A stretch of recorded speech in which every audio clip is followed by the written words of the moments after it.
What is your style and what is your clan? The soldier and uses military style. Oh, so there may be a war. Moe Factz with Adam Curry for December 27th, 2023. Episode number 95, just under the wire for the new year. Oh, yeah. Experience the unexpected here. I'm Adam Curry coming to you from the heart of the Texas Hill Country, and it's time once again to spin the wheel of topics from here to Northern Virginia. Please say hello to my friend on the other end, ladies and gentlemen, Mr. Moe Factz. How you doing, Adam? Oh, Mo, I am not just happy to hear you, but happy to hear you so crisp and clean. You got your new internet, finally. We have come into the 21st century.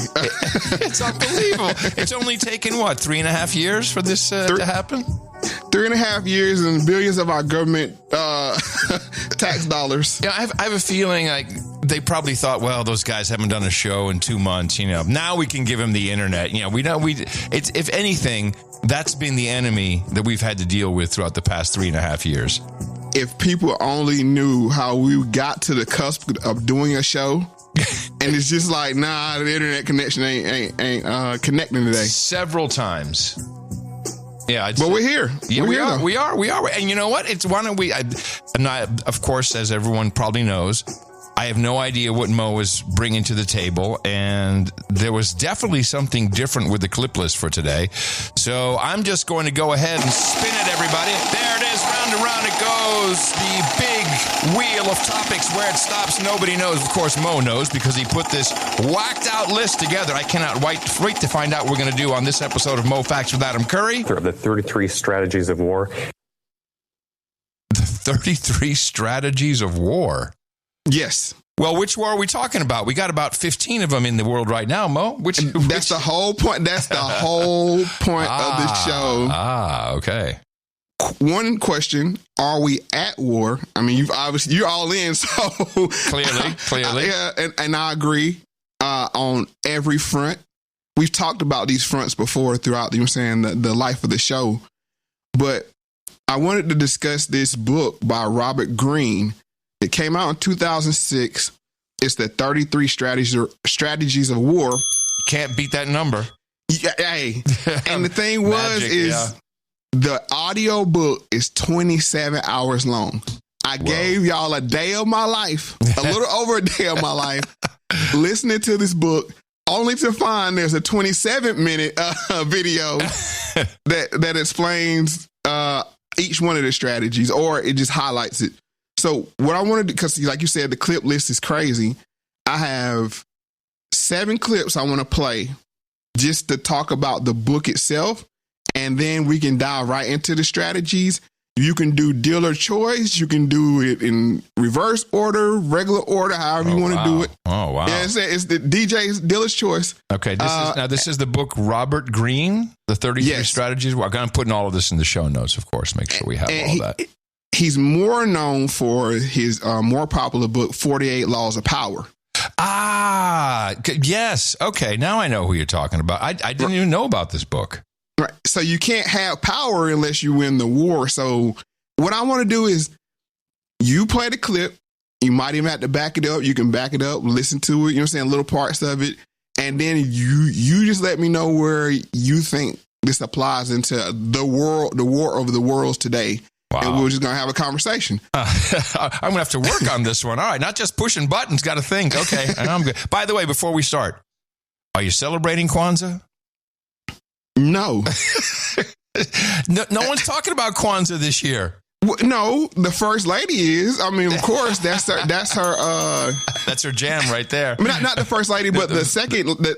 Vice president. Yes, the number 2 in charge. Yes, yeah. That's her thing. I don't know why it's this.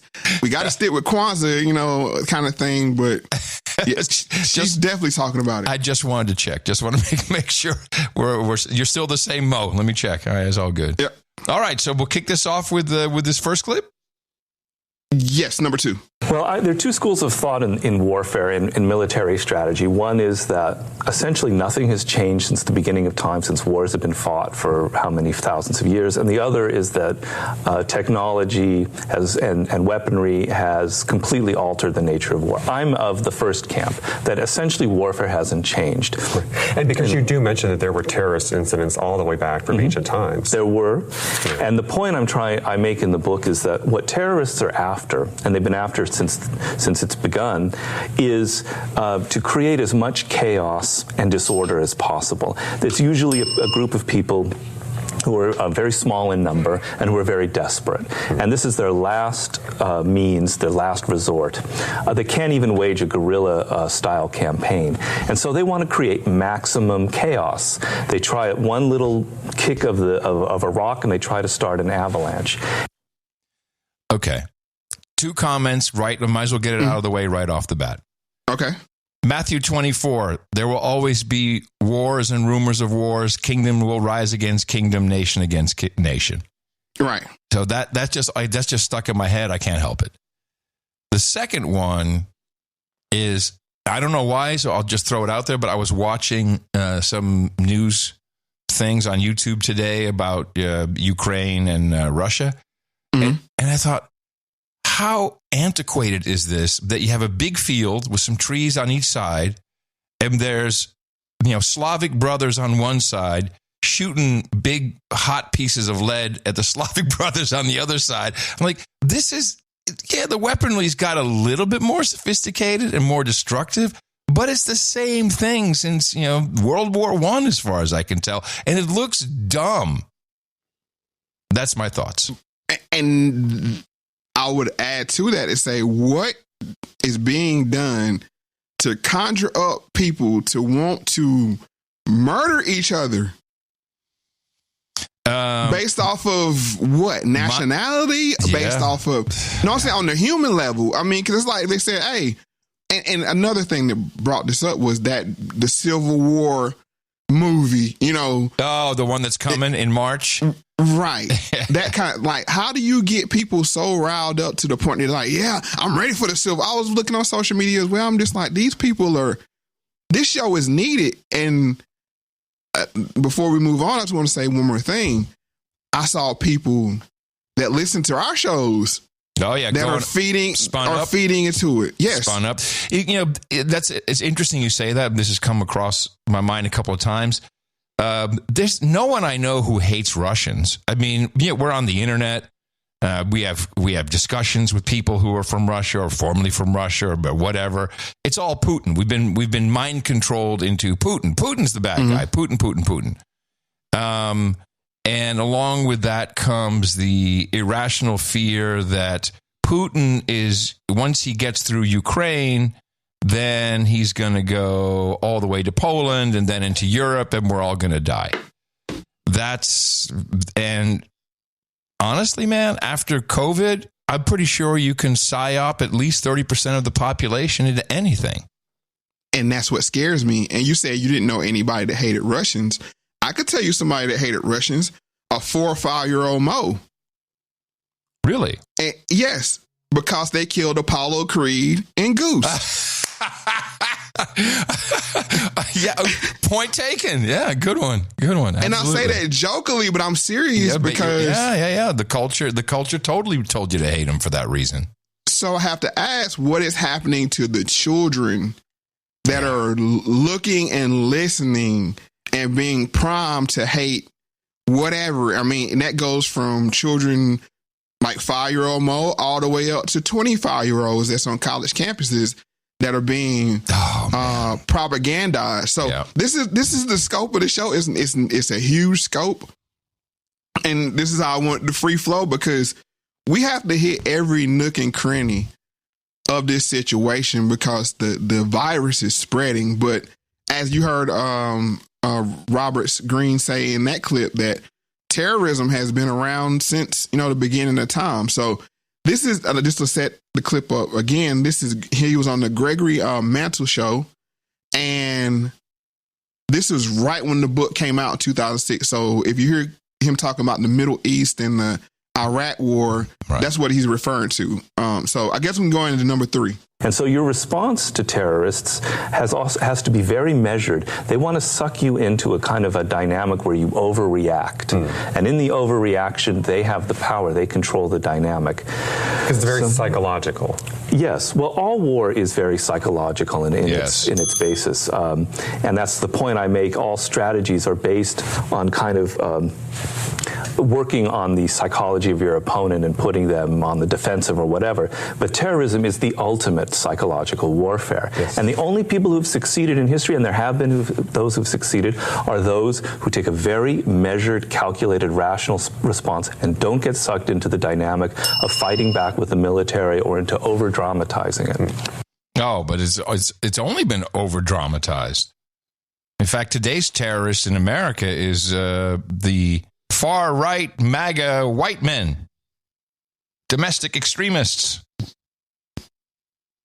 That, and now it's the chosen ones, Israel. Oh, yes, of course. They don't have the support that they thought they had. We talked about this on the show right after the election, the 2020 election. Mm-hmm. And there's a Jewish guy. He was like, y'all think we're chosen, but we're skating on thin ice, just to summarize what he was saying. Yes. And I think that's the hyper paranoia that we thought they had. We underestimated it, their situation, because you see now, like, the kids are very pro-Palestine. Oh, it's not just that. It's not just kids. I mean, I see my very own No Agenda family. You know, how many times, if I had to count them all, like, it's the Zionists, they're the fault of everything. I'm like, okay. You know, it's troubling. It's a lot of that going on. What it is troubling that people that have been so aware of everything fell into this trap. Right? I mean, we saw COVID coming. We saw all these different other scenarios coming. Yeah. And I don't know what the draw is to the getting involved and taking a side on Palestine and Israel. Well, that's the issue, is that you have to, for some reason, you have to take a side. And, you know, this, I don't know. I don't see the argument to me is whose side killed whose other side babies worse. Like, isn't killing babies just in general a bad thing? Right. And I'm just going to keep it 100%, you know what I'm saying, like I do. White supremacy is in control of all of this. Now, I know people are rolling their eyes, but I want you to ask one question. Who are they asking for a resolution from? On both sides, Palestine and Israel, who are they asking to resolve the issue? Who are they asking to resolve the issue? Yes. We need aid. We need food. Yeah. We need weapons. Well, we need more iron dome. Who is the request going to? To the West. Thank you. Yeah. And that's all you need to know. You know what I'm saying? If you're autonomous, you wouldn't have to ask for help. You would just go ahead and take care of business, but Israel has to ask for permission, you know, to protect themselves, and Palestine has to ask for food, the basic principal needs. Yeah. And they're both asking the same person. That's a good point. And this is not a Palestine show, and this is not an Israel show, but this is one of the bigger wars that people are involving themselves in. And it's just strange. It's like, don't y'all see they're asking the same person for help? Yes. And refugees from everywhere goes to the same people as well. Correct. Yeah. So I do want to clear that up, but I guess we can go ahead and get into part 1 now of the clip.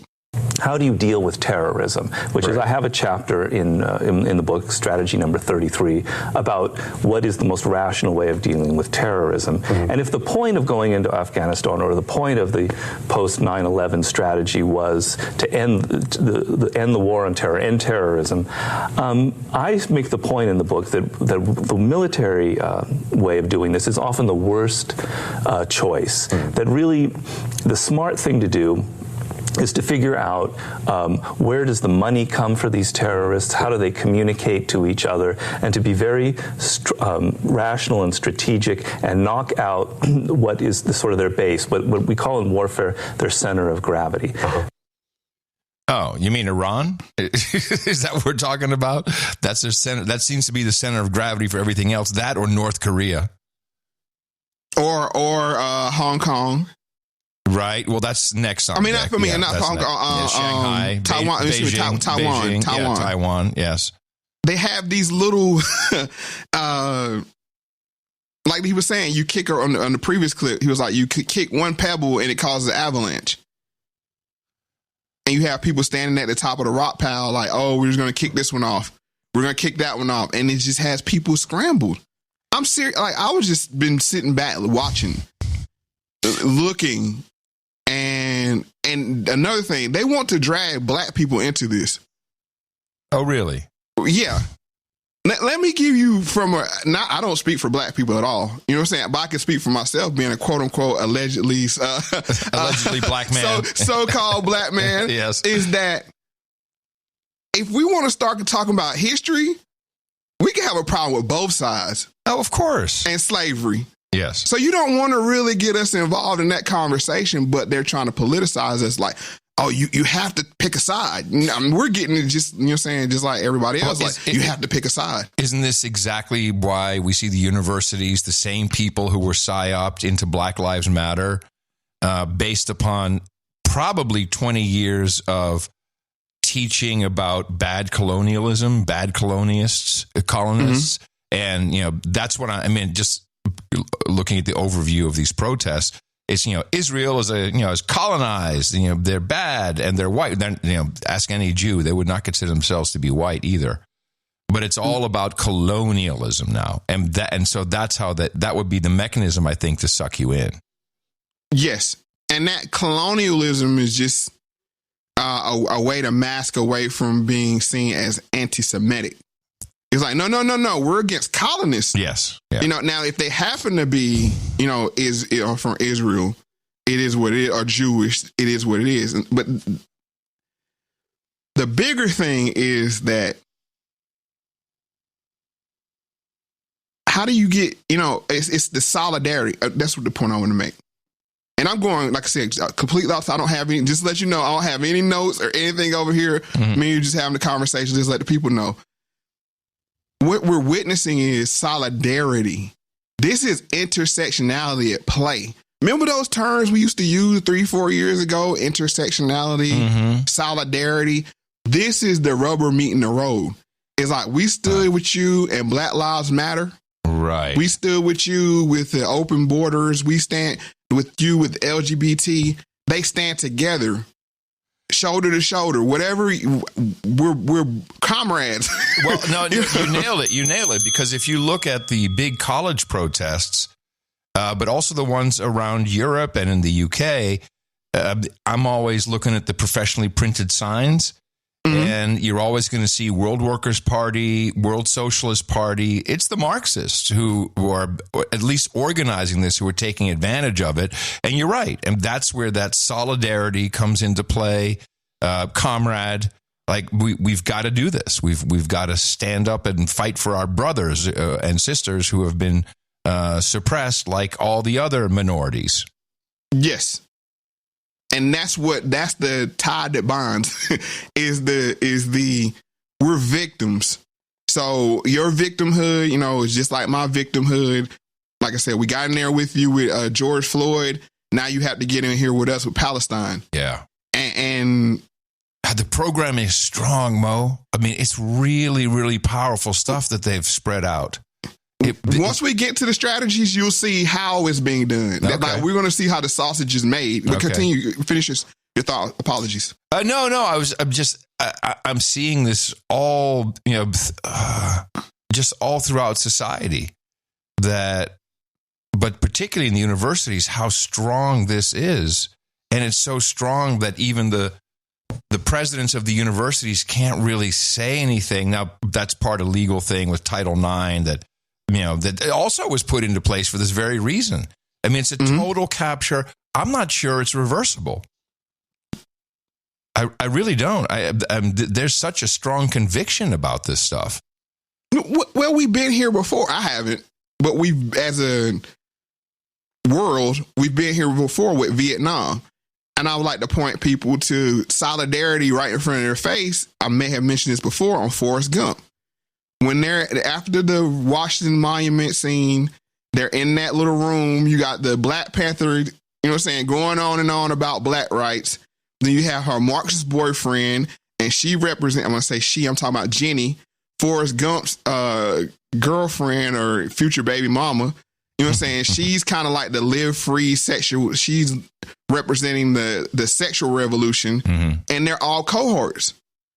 And who's left out? Who's left out of the picture? Forrest. Yeah. So we've been here before, but it always goes back to once power or once the war is won. Now we go back to business as usual, just like racism in America during World War II. Yeah. They got black soldiers to fight. Once it was over, now we go back to business as usual. So this solidarity thing is a shell game that the powers that be will maintain power. This is just a mechanism for them consolidate and maintain power. Yes. So 25 years of young people have only known the world at war since Gulf War I in 1989, 1990. So you've only known war. 9/11 was very traumatic. I can rationalize it being 59 and having looked into it and been around it, but that, every year we read off the names, ring the bell, never again, et cetera, et cetera. War is a very, very profitable racket. And at the same time, it's always necessary to fix whatever's wrong with the financial system through money printing and all kinds of other shenanigans that do not behoove anybody but a very small handful of people. And it also fixes one other thing. Your population problem. Yes.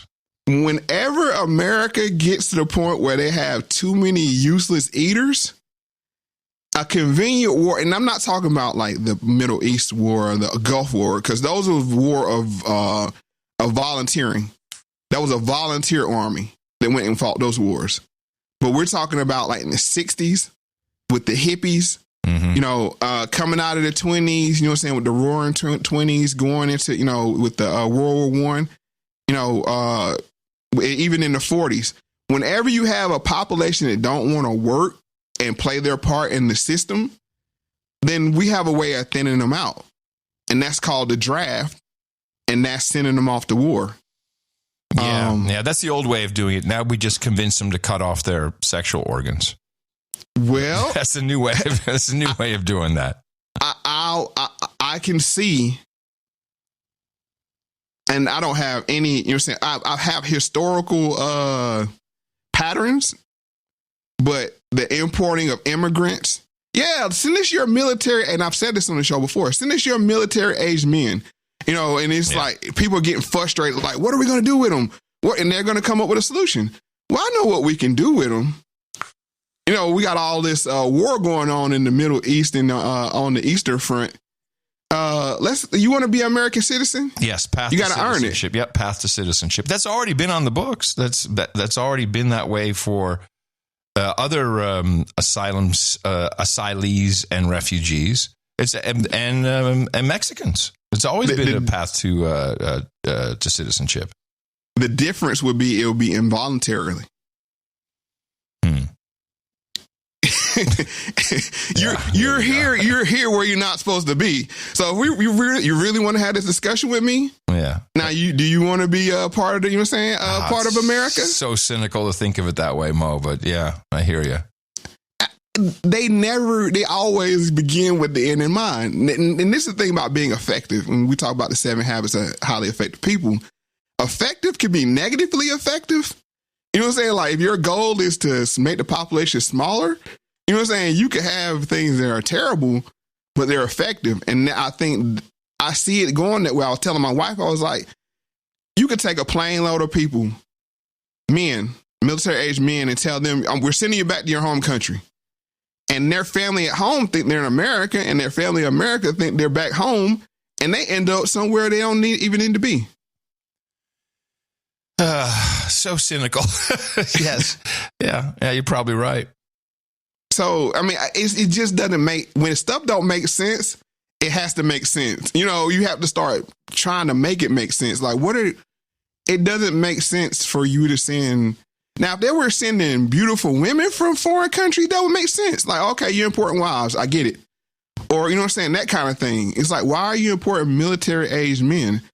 And if you're saying you're emptying the mental asylums and prisons, you know, as the talking points go, fighters, nobody's going to miss them. Right.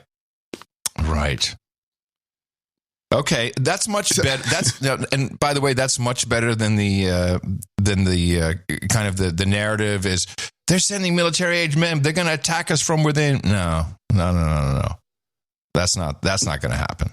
No, that's definitely, and we, like I said, we'll get deeper into the strategies, and we can do parallels and say, oh yeah, you know what I'm saying, that makes sense. But before we do, this is Neely Fuller. We always got to have some. Some Neely Fuller. Mr. Fuller, yeah. He talks about war and all the counter war, and I want to make clear, the only thing you can do to war is counter it. You know, you can't. If you fight back, then you're sucked into war. You know what I'm saying? Like, that's the thing. It's like it's like somebody trying to pick a fight with you. If you choose to fight back, then you've done exactly what you want them to do. It's like, how do you counter it? So he's going to go into countering war in all the 9 areas. What does war consist of? Many military scholars have said war consists of everything. So that would include all 9 areas of activity. And counter war. If you are against a war that is going on and you want to put a stop to it, which the system of white supremacy is war, and if you're going to counter the system of white supremacy, you would call that, according to the code, counter war. So you do it in all 9 areas of activity. So war would cover all of it, just like economics, the first area of activity. War is listed as the 9th area. Economics is the first area. Mm-hmm. But all of these areas, these are just labels that mean the same thing. They're all a part of the war. Right, economics. So that's where I start. Mm-hmm. Is the financial system has problems. We need to have reasons to print money, at the same time also defend our dollar, as in our case, as the reserve currency. Other countries have different reasons, but when it comes to finances, I mean, the full faith and credit of the U.S. dollar is backed by the war machine. You know, you will use the dollar. If not, we're going to invade your country. That's the whole. And if you ever get any ideas of going away from it, we're going to invade your country. We'll kill you. That's an act of war, right? Yes, it is. Yes, that's what Gaddafi got in trouble for. Gaddafi is He was. It was. I don't think we want to use your American dollar anymore. The same thing with BRICS. You know, we're going to get together and we're going to form our own thing over here. And the way this system works is this. They have to be the victim. So now it's the offense is defense. You know, if you think about it, we have a defense budget. Yeah. Well, it used to be called the Ministry of War. They changed that. They softened it to the Defense Department. Yes. So the logic is we have to be on the offensive to have a good defense. We have to ramp up, you know, we have to go places and figure out what people are doing and sell their enemies guns and sell them guns to protect themselves. And now they're both in debt. And this is the system. And it's undefeated. No, so far, the system is. I'm always say, if we could only find out a way to make peace profitable, we defeat the system. But I don't see any way to make that happen yet. Could you make peace profitable? And I don't think it's even profit to them no more. Like when you start looking at the Rockefellers and the Carnegies and, you know what I'm saying, those folks, they make so much money. Then now it's not about profit, it's market share. Yeah. It's like, I want to own 90% of the railroads, or I want to own 90% of your oil supply, whatever, you know what I'm saying? Whatever it is. It's not about money anymore, because they could easily, you know what I'm saying, throw $10K in our bank accounts right now. Mm-hmm. If they wanted to fix the money problem. No, it's that worryation that it causes when you have money problems. And it's like, now we're going back to Israel and Palestine. Who do you have to beg? Yes. Yeah. Everybody's begging the same people. Please fix it for us. Yeah. Yeah, it's true. It's true. Yeah. EU, UK, USA. No. It's also shifting of market share. Shifting it from one place to another, and then inevitably shifting it back. Because the thing is, here's the thing with the scam. We have to run a huge racket, but not look like we're running a huge racket. Yeah. So we constantly propping up people like Zelensky, right? He's our guy. You know what I'm saying? Oh, he's going to get those Russians straight. Seriously? Yeah, his run's coming to an end, I'm afraid. There'll be a new guy. Poroshenko, probably. Yeah, we know how it ends. You end up in a spider hole. We know how it goes. You know what I'm saying? I'm laughing, but yeah. Why would you take that deal? I mean, you look at all the history, you know what I'm saying, of all the Saddams and the Osamas and all the way to Hitler, and he was another patsy. You know what I'm saying? For the system. Yeah. Because who did he learn it from? You know what I'm saying? Who did he learn his bad behaviors from? From the Americans. Exactly. From the Americans who were all about that. So that's the thing. But it's, okay, I'll sign up for it. And then they sign up for it, and you end up, in a bad way. But let's go ahead and get into the second part of the activity clip. Sex is a part of the war. Yeah. Religion is a part of the war. Economics is a part of the war, because economics is just means what? The use of time and energy, according to the code. That's the definition of economics. How you use your time, how you use your energy. If you use it non-constructively, that's non-economical. That's anti-economics. Economics is constructive use of time and energy. So if you're doing that, trying to replace the system of racism with the system of justice, that's economics. And that is also war. Education is a part of war. You have to be educated to conduct war. Educated in what? In how to conduct a war. Oh, man. And that's going to take a whole lot. In a war, you have to know about logistics. Military strategies. Yeah, military strategy. You have to know about... I stopped ringing my bell because I didn't want to interrupt the whole clip. Neely Fuller Jr., man, that guy is a national treasure. I love how he just breaks it down and makes it so obvious. So obvious. And it's exactly what's happening. He said back in the 70s they were going to have men in dresses. Specifically black men, but he called it in the sexual confusion. Just to go, because he always talks about the 6 areas of mass confusion. One is racial classification confusion. I did list these down because I didn't want to play a clip for them. The other is racial dislocation confusion. That's what we're seeing at the border. Yeah. That's what we're seeing not at the border, all borders, where you have, you know what I'm saying, this shifting of who's native and who's being brought in. All of Western Europe. I saw it seen for the past 20 years. Yep. Then you got racial population tailoring confusion. That's when, this group's in, this group's out. And I think Israel is experiencing that now. It's like, well, it's time, we had to do something about this Palestine situation. Oh, Mo, I have friends in Israel, and no joke, man. They're like, we're done. We're done. We're going to get rid of them all of them. But then we're going to go to Hezbollah in the north. Israel now claims they're at war with seven different countries, which is probably true. And they're just done. There's going to be no ceasefire. There's going to be no agreement, no truce, no two-state solution. No, this is it. And then they'll be under continuous attack for the rest of their lives. It's like they're going into perpetual war in Israel. Forever. And when you're under attack for the rest of your lives, what do you need? You need money and stuff. What can I sell that person that's under attack for the rest of their lives. A lot of money and stuff. A lot of things that go boom. A lot of stuff. Uh-huh. Oh, you look like you need the gold plan dome. You're at the silver plan dome. You need to upgrade. You need to upgrade to the top level.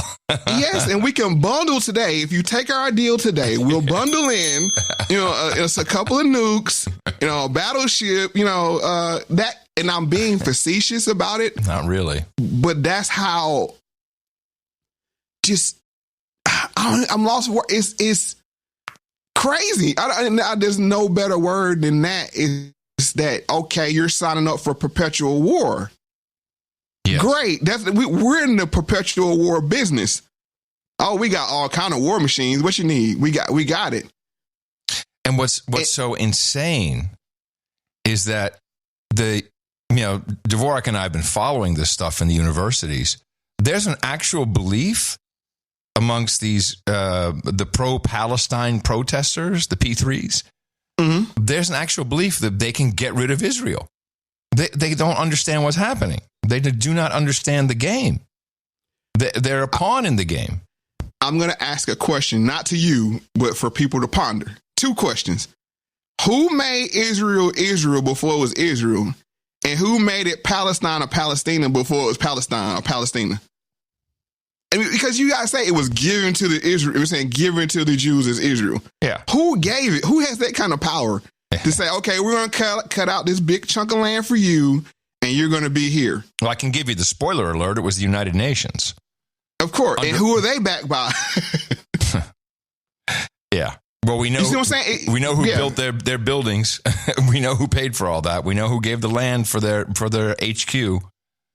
Right. So it's just like it's asinine is what it is. But let's go ahead and get into the final part of this clip. I'm sad there's only 3 clips of Neely Fuller. I could listen all day to that guy. He's fantastic. Food to eat. Yes. There's an old cliche saying, an army travels on its stomach. So if you're not eating correctly, and you're not sleeping correctly, that's under economics. But it's also war. See what I mean? Yes. If you eat correctly, and you sleep correctly and only as necessary, you're conducting war against the races right there. See, don't get thrown by the label. All of these labels, economics, education, entertainment, labor, law, politics, religion, sex, and war, they all mean the same thing. There's just ways of people doing stuff, you might say. You're always doing something. Okay. Even if you're sleeping, you're doing something. You're doing something. So this is why his book and his teachings mean so much to me. The part of the name of the book is the United Independent Code. So your actions are independent. My actions, you know what I'm saying? How I interact against the system, how I counter the system, they're independent, but hopefully everybody's moving to be constructive. Right. So whether it's LGBTQ plus, whether it's Black Lives Matter, it's all part of the same movement that is orchestrated. Yes. And I'm countering that because I'm like, well, you're trying to confuse me. And people don't, when you feel confused, you shouldn't just accept that. And I'm just telling you what works for me personally. I'm like, hold on, wait. We need to start asking some questions and see if we can find answers to those questions because this is confusing me.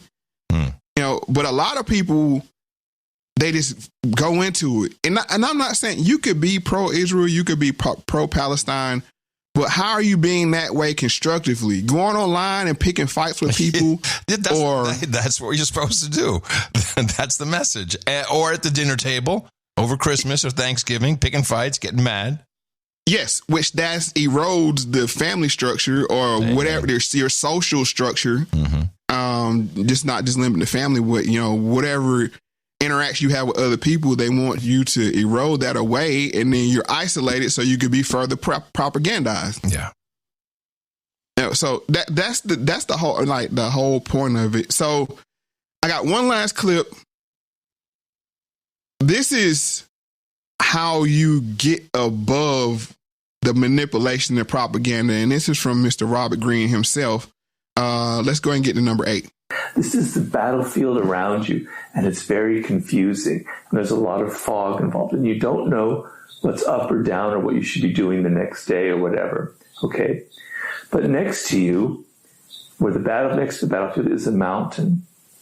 If you climb a few hundred feet above and you look down on the battlefield, suddenly things look a little bit differently. It's not so confusing. You're beginning to see where the enemy lies, where your own allies lie, the lay of the land. You have a little bit of a sense of it. You can be a little more tactical as opposed to reacting to everything. Go up another 500 feet or 500 yards, and suddenly things begin to be clearer. You're seeing a wider vista. What you thought earlier on was the lay of the land, actually, no, it's a little bit more like this. Go up higher, things look quite different. Reach the top of the mountain, you have a 360-degree view of the whole lay of the land, and suddenly you have immense clarity about what exactly is going on and what's going to be happening in the future. That is the realm of the gods on Mount Olympus. Perfect clarity about the world. So what is your goal for this episode, Mo? Is it to help everybody climb to the top of the mountain and see from that view what's going on? Well, it's to help people understand how it's beneficial to be at the top of the mountain. That's what we talk about, the independent. It's independent of you, of how you interact. But I'm trying to, like I said, help people understand why it's beneficial to take your time and climb that mountain. And what that mountain is, okay, if you see a tweet, it's a headline. Maybe you might want to read the article first, right? And then once you read the article, maybe you want to read some more information, you know what I'm saying, that counters that article. So you can have, at least a counter argument to what the article. I'm just walking you through how I go up that mountain. And this is why this is why our show is always either way ahead of the curve, yeah. You know what I'm saying? Or we don't jump on it to just react, to get into the algorithm, you know. Right. Oh, we we need to have a show done by this so we can beat people to market. And that's what it is. You know what I'm saying? It's a lot of people are just trying to beat other people to the market.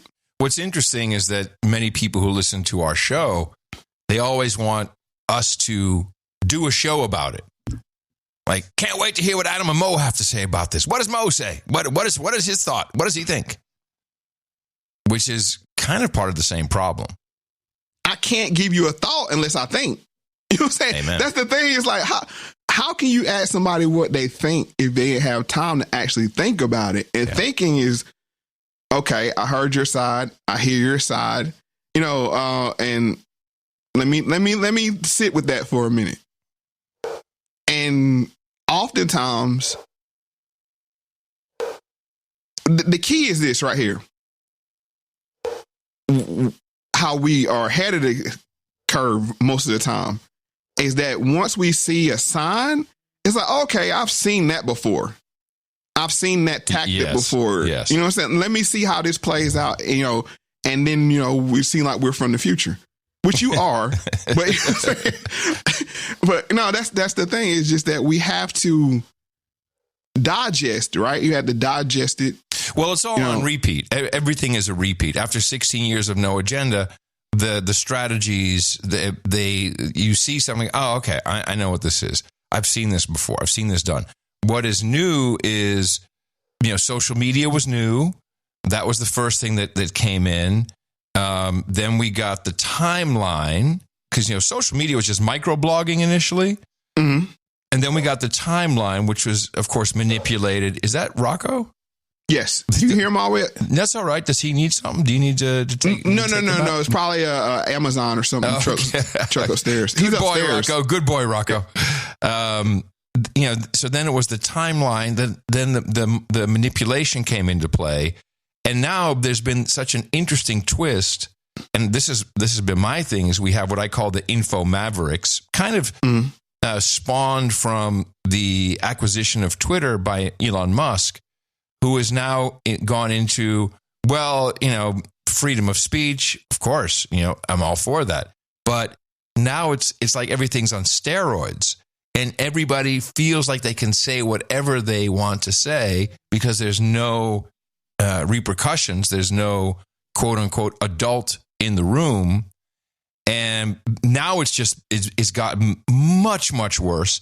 And along with that come people who are, there's a whole level of, I think, good people, but they're so into the psych. They've been sucked into it. I'm talking, Dan Bongino, Megyn Kelly, Ben Shapiro, Jordan Peterson, the Weinstein brothers. It's like they're all sucked into this. They just become pieces on the game of the playing field where they're arguing about, what happened today or yesterday. And they're really just perpetuating the whole concept of it and just making it worse and worse and worse. And now we're all at war online, yelling at each other left or right because you got to pick a color. And I think what you're referring to, you said the Avengers of Truth. The Info Mavericks is what I call it. The Info Mavericks. Yeah, that's what I'm calling them. I would say the business they're in is the truth for profit complex. Ooh. That's what they really are. You know what I'm saying? Because truther used to be as you know, was a labor of love. Mm-hmm. When you were on YouTube, you had your small channel. It was like, I'm trying to actually get information out to people. Then you had the big money come in. It's like, hey, we can corner this market of conspiracy theories, the things they used to didn't touch, the Epstein's, the Epstein client list. Which we've seen 100 times. I guess it'll be different this time, I'm sure. Right. But that's where the truth for profit complex came in and said, hey, our customers are just dying for new content. We can package it and make it look pretty like Fox and CNN, and they'll eat it up. And that's what you're seeing, and they're just feeding constant red meat. It's not even a conscious decision, though. But I think they get sucked in. Well, certainly when it comes to YouTube, it's algorithms, and and if you're like, I don't look at numbers ever. I have no idea how many people really listen to anything because I'm more interested in can we pay the rent? That's good enough for me. It's always been that way. And this numbers game, and YouTube is really good at that. And you have to keep doing stuff. You have to put stuff out. I've seen with friends and family, like, oh, my numbers are down. What am I going to do? But then I don't think they're consciously thinking, oh, I'll make more money if I do this. It's just the system. The complex is your Tucker Carlson's same. He's big. He's big at the top of the Info Mavericks. That's my point. Is that he? Those are the ones doing it for profit. Yeah. Those are the ones that came in and say, you know what, y'all got a nice little racket going here, but you're thinking too small. We need to go big. We need to get these documentaries going on the trans kids and whatever flavor conspiracy you're into. Even the aliens. Because that used to get you laughed out the room. That was when I noticed things start to shift. Is like, we got serious people talking about aliens here. And it's not that they're getting any information, than anybody else is getting. I used to do second half a show on No Agenda and would be about UFOs and aliens. And I stopped doing it because it's not even entertaining anymore. Everyone's doing this stuff. Everyone's talking about it. Like, I don't even know what to believe anymore. I think it's more bullcrap than anything, than ever, really. Right. And that's my point, is that the small channel, with small batch truthers, the ones that actually did the, digging through the files and, putting together these elaborate presentations, they got phased out because, it was, it's gold in those hills. And here come your Tim Pools of the world. Oh, another one. Another good one. Tim Pool. Yeah. Those are the Blaze. These are people that fill up your conservative timeline. The Blaze. Yeah. And it's like 4 different people reacted to the same clip from Jean-Claude Van Damme. You know what I'm saying? Whatever her name is. It's like, and they all repeat the same thing. So I've been talking about these Info Mavericks. I'm getting emails from people saying, well, you've burned everybody. Who are we supposed to listen to? Like yourself. Yes, exactly. Why are you disappointed? Why it's like don't listen to anybody. Well, we need our God. That's what it is. Like we need our Anderson Cooper. Yeah. We need our Don Lemon. It's just a complete inverse of the other side. I hear Don Lemon's available for our side, actually. He has to be because he's burning his bridges for the other side, right? And that's what I was saying. Like he was leaving that door open when he saw the end coming. Yeah. And if you ever been fired, about to be fired, you can see the end coming. You see it. Yeah. He's like, let me open my door. You know what I'm saying? So I can maybe,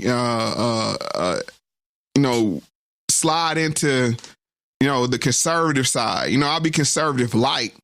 Like he'll go to Fox News. He won't go full woke, but he'll go Fox News. But I think that's what that was all about. Same thing we saw with Tucker. Because remember I kept asking, like, what's up with Tucker? What's up with Tucker? I kept bringing him into the show. Like, you know what I'm saying? Like something's off. He wants to get fired and he ended up wanting to be Kanye, right? Whole nother topic. Yeah. So, did Kanye get a phone call? I don't know. See, that's the thing. I can't speak on that because I haven't processed it yet. Right. That's why you saw me post on like asking the question because I have the same question that you do. Is like, what is this?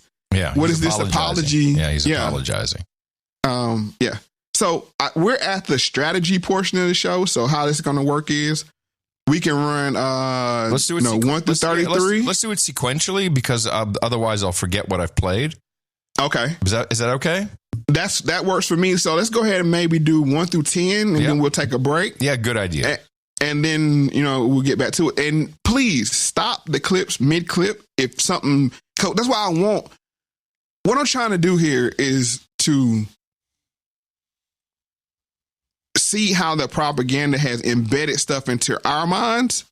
And when something's triggered, you know what I'm saying? It's like, it just comes right out. Not, let me figure out how, to wrestle with this thing. Because we've all been propagandized heavily forever. That's why I said 5-year-old Moe hated Russians.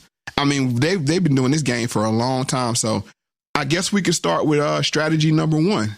1. Declare war on your enemies. Life is endless battle and conflict, and you cannot fight effectively unless you can identify your enemies. People are subtle and evasive, disguising their intentions, pretending to be on your side. You need clarity. Learn to smoke out your enemies, to spot them by the signs and patterns that reveal hostility. Then, once you have them in your sights, inwardly declare war. As the opposite poles of a magnet create motion, your enemies, your opposites, can fill you with purpose and direction. As people who stand in your way, who represent what you loathe, people to react against, they are a source of energy. Do not be naive. With some enemies, there can be no compromise, no middle ground. Yeah, I like the nuclear war because that's always, especially the last, few months or year, really, that's been in play. And it triggers people deeply, particularly Iran. Iran always has a nuclear bomb 2 weeks from now. Have you noticed? Mm-hmm. It's always, they're just weeks away. And then, this is a real mainstream thing you'll hear from otherwise perfectly decent people like Judge Jeanine. In fact, I would say bomb them, and then bomb them again. What? Really? It's just unbelievable. How old is Judge Jeanine, though? She's in her 60s, I think. Yeah, late 60s. So she's probably been up under a desk or two, right? Yeah, as far as duck and cover days. Yes. Yeah. So I think this is what I'm saying. Like, they are reinstilling fear wherever fear finds you. If you're a heterosexual man and you want your child to be heterosexual, then they got fear there. You know what I'm saying? If you were, right on cue, we had the movie Oppenheimer this past year. Right on cue. Perfectly timed. Yeah. Along with Barbie. Could it be any better? Along with Top Gun. Yep. See them all, triple feature. Yeah. Let's conjure up that Russian hate again. We got to get it cooking. China hate, Russia hate, all of it. Right. Well, because if you watch the new one, then you're going to go back and watch the old one. The thing with Iran is we don't really have. They need to come up with better memes for Iran, because the one that's most effective, which they haven't used yet or a lot, is the "Death to America." We got all those people chanting and the Great Satan. Yeah, "Death to America, death to." Yeah. They haven't used that one yet. They're using it as, Iran is using their proxies to fight Israel. It's so far removed from that. I mean, that I can't take them. I don't think anyone's serious about Iran yet, because it's just, or they haven't activated that part of it, because they're just not pulling in the right memes yet. They're not triggering anything other than, it's gotten tired by now. Well, you don't want to distract. This is just, we're wargaming now. We're spitballing. You don't want to distract from Palestine. Right. We got the flag, and it got the red, black, and green on it. So we got that going. Yeah. We got Kanye. He's anti-Semitic. We want to keep it on Palestine. That's what we know. And just to go when I asked about Judge Jeanine, a lot of these professors and everything on the left is pro-Palestine. Yeah. They've been that way for a long time. They even got Vietnam, skeletons in their closet. The people that's in control. So they're looking at Palestine like their new South Africa / Vietnam. Man, they even killed Kissinger at the right moment too. Yes, to talk about his war crimes. Right. He's a war criminal. Yeah, perfect. Great timing. Which leads me to believe that there has to be some kind of scheduling going. It can't happen this perfectly in a natural environment. That's just my speculation. Well, they're not done. They're not done filling up the West with men of fighting age. They're not done yet, and that takes some time, to get everybody on the path to citizenship, get all that set up. There will be a new secretary. There will be a new defense secretary of NATO. That's coming. Stoltenberg has to get out. There's even talk of that being the fruity former prime minister of the Netherlands, Rutte, that he might be the guy. So these changes have to take place, I think, before all that happens, but it's definitely a setup. And the thing is just, there's two statements in there that I think you referred to. There's going to be wars and rumors of wars. Rumors of wars are probably more effective. Yes, because you can cause rumors and not actually do anything. Cost you capital. Yeah. And do not be alarmed is the end of that sentence. Do not be alarmed by this. Right. That's the whole point. Is don't feed into it. Be effective where you can be effective, but then just it is what it is, and I think that's what upsets people. Is that we have a jovial or a less than serious demeanor when we discuss these things? Yeah, because come on, man, they're killing babies out there. How can you not be outraged by this? Correct. So I don't know, like this is not the point to get too deep into each individual, but that first one was declare war on your enemies, and then it also said, I think at the end, can you play the last maybe 15 seconds? I thought there was something in there. As people who stand in your way, who represent what you loathe, people to react against, they are a source of energy. There it is. There it is. Naive. Yeah. And so people get energy from fighting online, fighting on Twitter. They get energy from it. Early in the morning. Yes. I don't ever think I had a social media fight. I'm trying to think. I just don't have the I don't know, like the interest in it. It's like, what does it solve? I've seen it myself, Mo, on No Agenda Social. I've seen it. I've seen this transformation happen with the same, limited number of people, 10,000. Although, of course, the people who are federated come in from other servers. But I've seen this. People get energized by it. And even posting memes which say something, or are meant to be funny but horrible about some other thing or something you disagree with. It energizes these people. Incredible energy. I got 10,000 memes on my hard drive. I can't wait to post them all. I'm gonna own these people. I'm going to dunk on him. Dunk on him. Yeah, dunk on him. Yes. And that's where I think that's where the energy starts, and that's what they feed off of, is that confusion is, and the master of confusion, 45 Savage, aka Trump, Orange Man Bad. Yeah. He kind of led the way. We got to put, you know what I'm saying, blame where blame was. He was the master of red meat, right? Getting up 4 or 5 o'clock in the morning, hasn't throw stopped. the red meat out there, and it just goes crazy. And he's able to do it, without. I mean, he has a Twitter account. He doesn't use it, but he's able. And the reason, just think about it. Oh no, he can come back. Thank you, Elon. Why? Elon's part of it. He's part of the energizing of all this.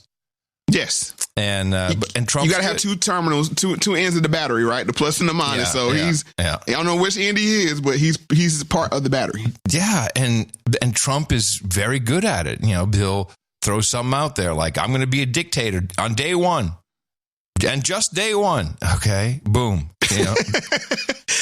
and how that's heard, and this is something I've been able to pick up, is being able to hear things through different ears. That, after day 1, he kills us all. He won't need to be a dictator anymore. He won't stop there. He won't stop.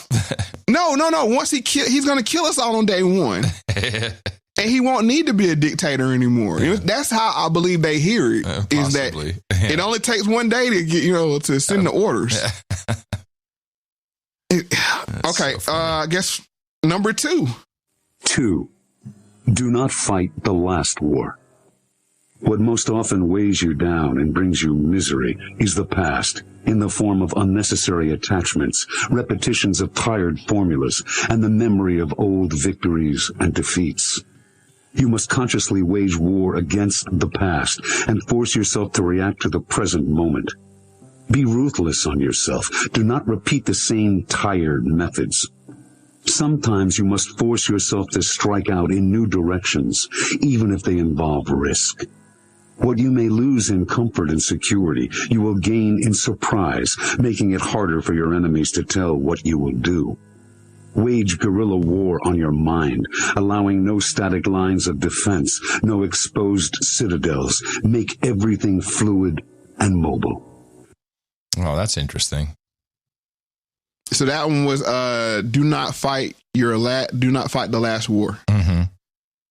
So I guess sometimes it's better to retreat. And this is, I think, when we talk about the tactics that look like they're taking losses. Right. But like when me and Grump talk, sometimes we that's my good friend. We call it the long win, the long W. It's and you set somebody up to take the bait because at the end you're going to be right. Yes. You follow what I'm saying? Mm-hmm. It's like, so I think that's the method right there, is that they know when to retreat. George Washington was an excellent retreater. Yeah. Yes, he was.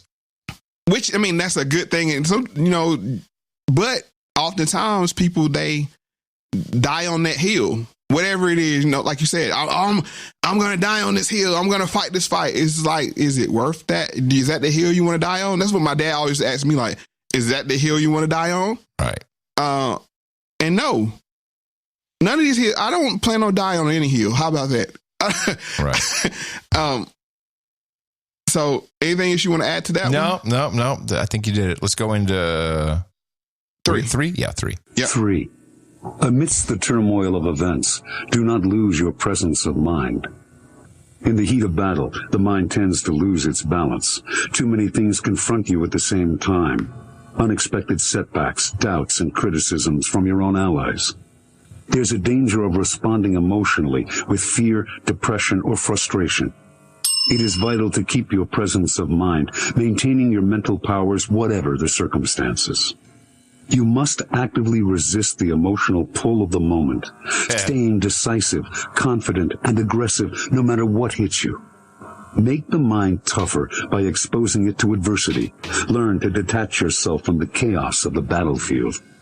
Let others lose their heads. Your presence of mind will steer you clear of their influence and keep you on course. Wow. No, this is a 45 Savage playbook right here.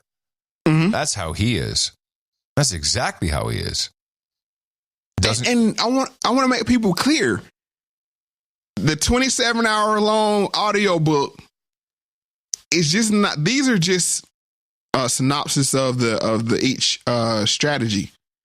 They go into just different generals, different battles, different scenarios, old texts like Art of War and things like that. So this is what the elite read. Oh yeah, this is the playbook. Yeah, this is the play. Yeah. And I think that's what I'm saying is that Trump has this playbook, understands it very well, has applied it in business very successfully, and we can learn a lot from this. Either how you're being manipulated or how you can do it. Yes, how to counter. You know what I'm saying? Yeah. Okay, this is how they're going to come to me. How do I counter that? You know, they want my energy.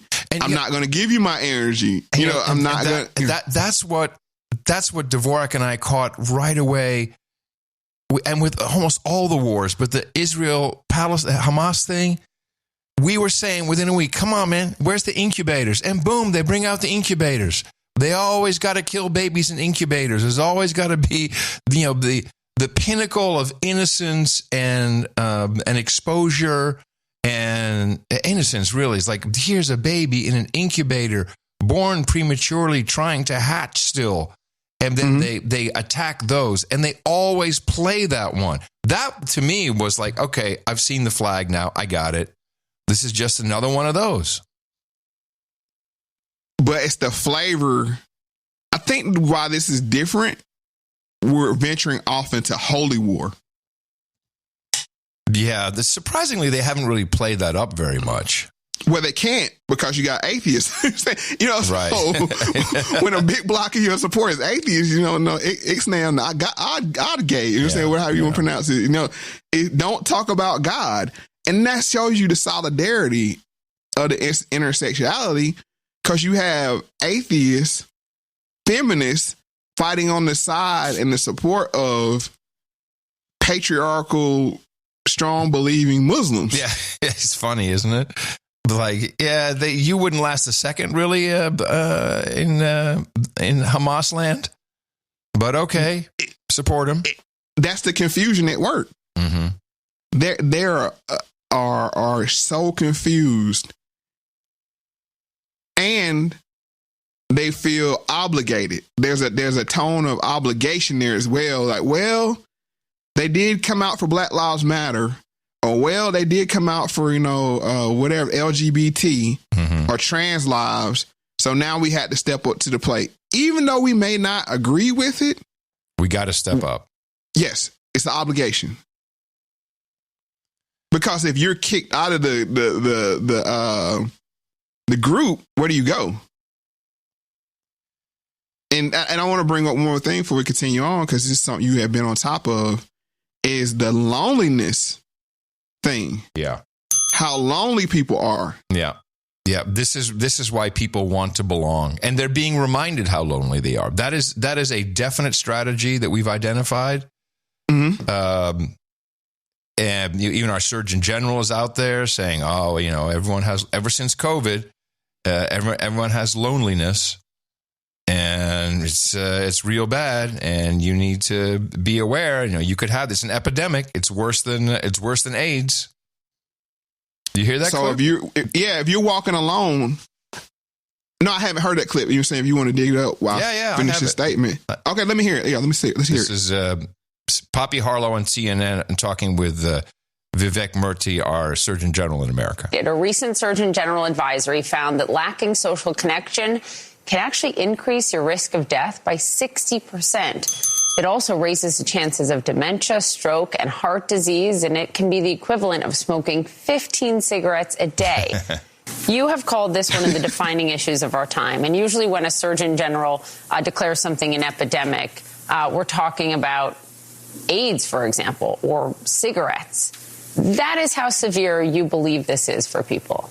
Well, I think one of the things that's really important to recognize is we didn't get here overnight. COVID certainly contributed to this loneliness crisis, but it was a problem long before as a result of lesser participation in the community organizations that used to bring us together, rec leagues, churches, synagogues, etc. But also the impact of technology and social media has not always been positive. It's often diluted the quality of people's relationships, taken them from in-person interactions to online interactions. This is about quality of friendships, quality of interactions, not quantity. I know the age of social media has convinced us that we need thousands of followers and thousands of friends.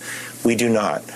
We just need a few people in our life who see us for who we are, with whom we can be ourselves, and who can show up for us in a crisis, and hopefully we can do the same for them.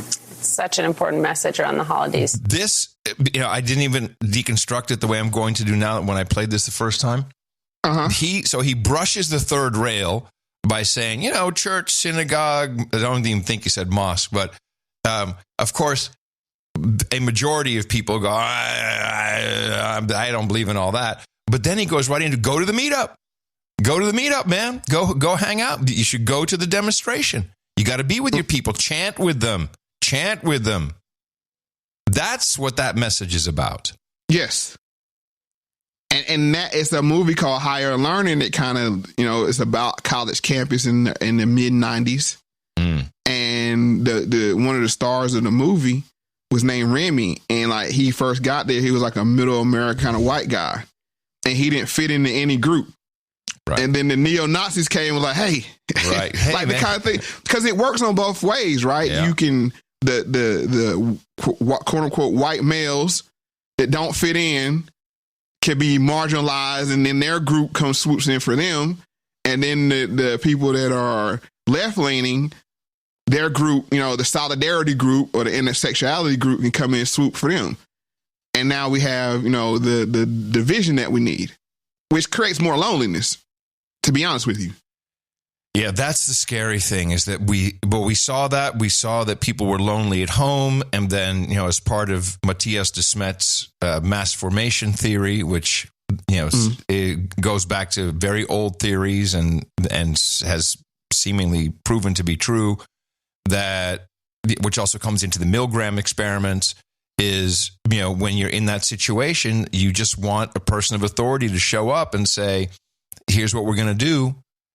And whether it's all wearing a mask or taking some medication, whatever it is, people will just do it. This is the human experience, human nature, or not all people, but 30% for sure, and another 40% like, might as well just go along. And they show up. The people you're talking about, they don't show up with a solution. They show up who to blame. Yes. We saw this with COVID, right? Who's killing grandma? Yeah. It's the unvaccinated boy over there, you know what I'm saying? In the corner. You shouldn't have came to grandma's birthday party. You killed grandma. And we have families that are divided to this day over that, or politics, or like I said, sexual identity, or even just terminology. Because you talk about this, no, dad, it's this. No, dad, it's that. Pronouns. Those are little cherry bombs being thrown into the family structure. So now it's like, dang, I ain't gonna say nothing. And then you don't say nothing. Like, he's reserved. Dad's not the same anymore. That kind of thing. It's a 360 operation they have going here. And the point of this show is hopefully to change paradigms. Like you said, when you heard that clip, you heard it a different way than you previously heard it. Hopefully people, when they start to digest media or propaganda, they'll see this. Right. And at least they'll take time. You know what I'm saying? Like, going back to this, I'm going to say this last thing, is the 7 habits. They say you have the stimulus and you have your response. And that time in between those two things is where you choose. Yeah. Where your power is. And that's what I want people to have. You don't have to respond. You can look at social media and like, okay, that was funny. That was rude. Okay, I can see which way society is going or how it's perceived to be going. And then put your phone down and get back to life. Yeah. Don't respond right away, at least. Right. Another thing, just another tip. don't respond. And then when you're buying stuff, put it in your cart and leave it for 48 hours unless you need it. And I'll bet you spend less money because it's the same. It's the same thing, right? It's the same mechanism. Yeah, it's the same mechanism. All right. I guess we go to number 4. 4. Create a sense of urgency and desperation. You are your own worst enemy. You waste precious time dreaming of the future instead of engaging in the present. Since nothing seems urgent to you, you are only half involved in what you do. The only way to change is through action and outside pressure. Put yourself in situations where you have too much at stake to waste time or resources. If you cannot afford to lose, you won't. Cut your ties to the past. Enter unknown territory where you must depend on your wits and energy to see you through. Place yourself on death ground, where your back is against the wall and you have to fight like hell to get out alive. All right, how do you take this one? Well, this made me think about what you said before about peace being profitable. Mm-hmm. No, they're always on the cutting edge of something new. It's like that peace thing, that's old. You know, or it can get old. Because if they brought about peace and justice, you know, there would be no need for war. Wasn't that what, I mean, we had the hippies. There was the peace movement, which I think culminated with the bed-in, the bed-in with Yoko and John Lennon. With, you know, we're going to stay in bed until there's peace, give peace a chance, et cetera, et cetera. And that, they tried that for a hot minute. And what did they do to him? They poisoned him with psychedelics. They killed him. Get rid of this guy. Not him. I'm just saying that whole generation, they poisoned him with psychedelics. Yes. And the people temporary and, I mean, that's what Molly is. I mean, it's temporary love made by chemicals. Yes. For just a short moment. Because, once again, like you said, these kids have been having war ever since the early 2000s, right? Since the 90s, really. Yeah. So I think they have the same mindset as the kids after World War II. It's like, we don't want no more war. You know, we got peace. Let's have peace. But that's bad for business. Yep. Can't have peace. No, because that's a lack mindset of, if we don't take it from them, somebody's going to take it from us. And it's that thing where I think one general was like, they would burn the bridges behind them so they couldn't run. Can't run. You know, back, they would cross the Can't run back. Yeah, you can't run back. That's the system that these people have. Is that no? It's always forward. It's always somebody to be conquered or colonized. That's where the word colonize comes in. There's always some natural resource to be taken, because these savages don't know what they're doing with it. And I'm speaking from the white supremacist standpoint. So it's our manifest destiny to go take it from them. If God let us do it to them, then He must want it done. And that's how they look at it. Yeah, and I'd say the climate change movement is a big underlying part of this. It's like the big slow battleship that has just been encroaching on the world slowly, bit by bit, over the course of 40 years, really. It's like everything's because of climate change, and it's all your fault. Every single person who breathes and exhales carbon dioxide is your fault. You're at fault. And there's a war on. We're going to start fighting against ourselves. We already have. Yeah. I mean, and when you say ourselves, like I'm talking about the individual to himself or herself that I won't reproduce. Yep. Right. That's how I'll solve it. Right. Exactly what they want. Don't reproduce.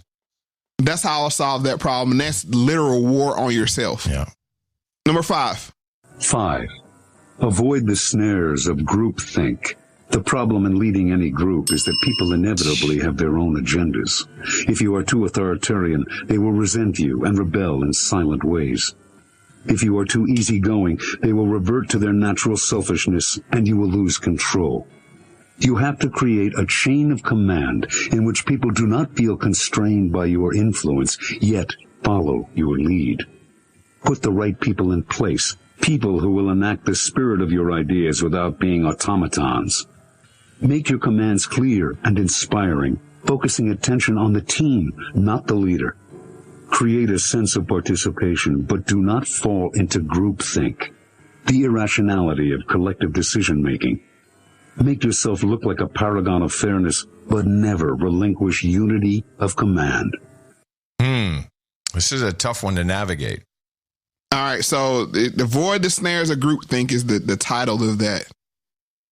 Now we're speaking from the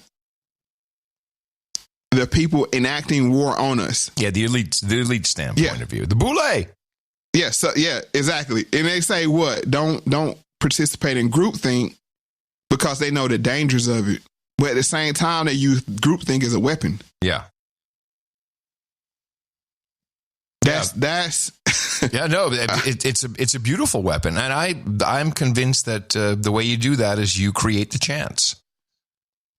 You lead the chance. There's always someone with the megaphone.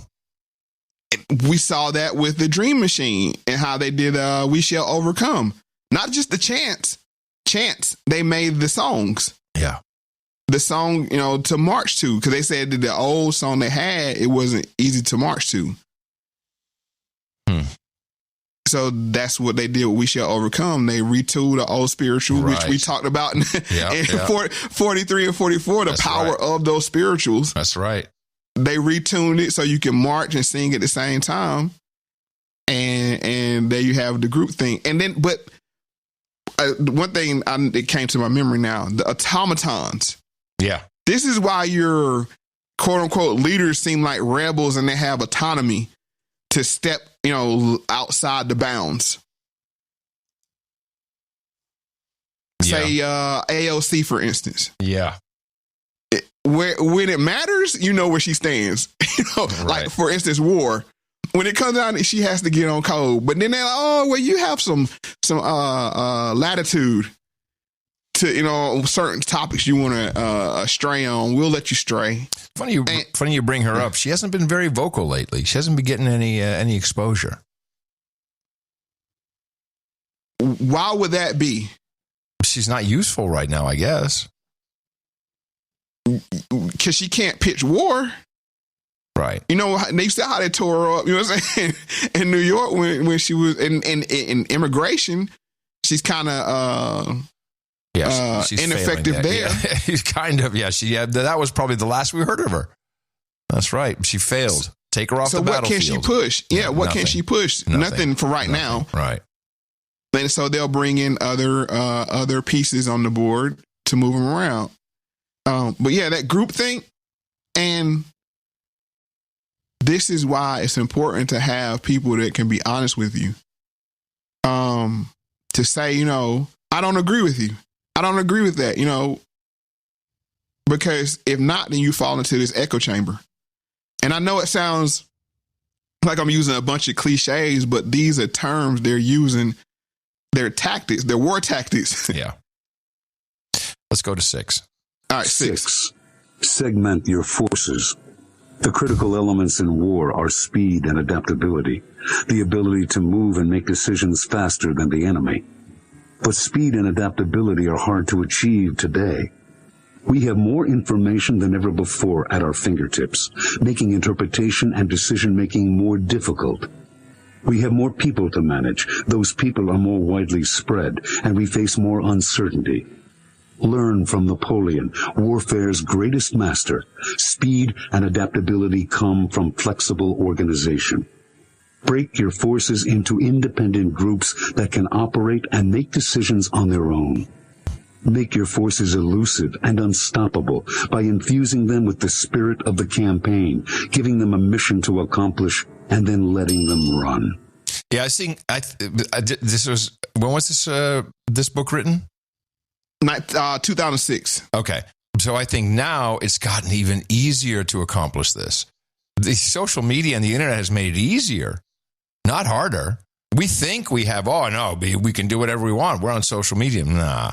Algorithms, powerful blue check people, the constant flow from mainstream media onto YouTube clips, onto social media. I think it's only gotten easier and very, really, you can create very small groups or individuals. Okay, we've got the LGBTQ. You can cut those up into just the T's. You can cut up Latinos, blacks, everything. White people. It's just as useful. Hey, man, there's a war on white people. There's a war on men. You can cut them all up. It's easy. So now you have. It's almost tailored. The propaganda is tailored to the user. Yeah. Yes. It's to choose your own adventure. You pick your phone up and you choose your own adventure. You don't even know you're doing it, but you are. Yeah. And they're only going to feed you more of what you look at. And you know what's, think genius at that? You know what the best social media network is for that? Is TikTok. Yep. TikTok is totally. It's so good. They don't give you any controversy. No, here's more people like you. And the mechanism of a 1 minute video, this just bam, bam, bam, bam, Yeah. 1 minute, 1 minute, 1 minute. Now, if you've watched 20 people, it seems like agree with what you're thinking, or you've seen 20 people push a narrative, and now you feel like, oh, I'm something must be wrong with me. You know, when I was on Joe Rogan last, and I told him I was saved by Jesus Christ. On TikTok, oh man, I thought the whole world had become Christian.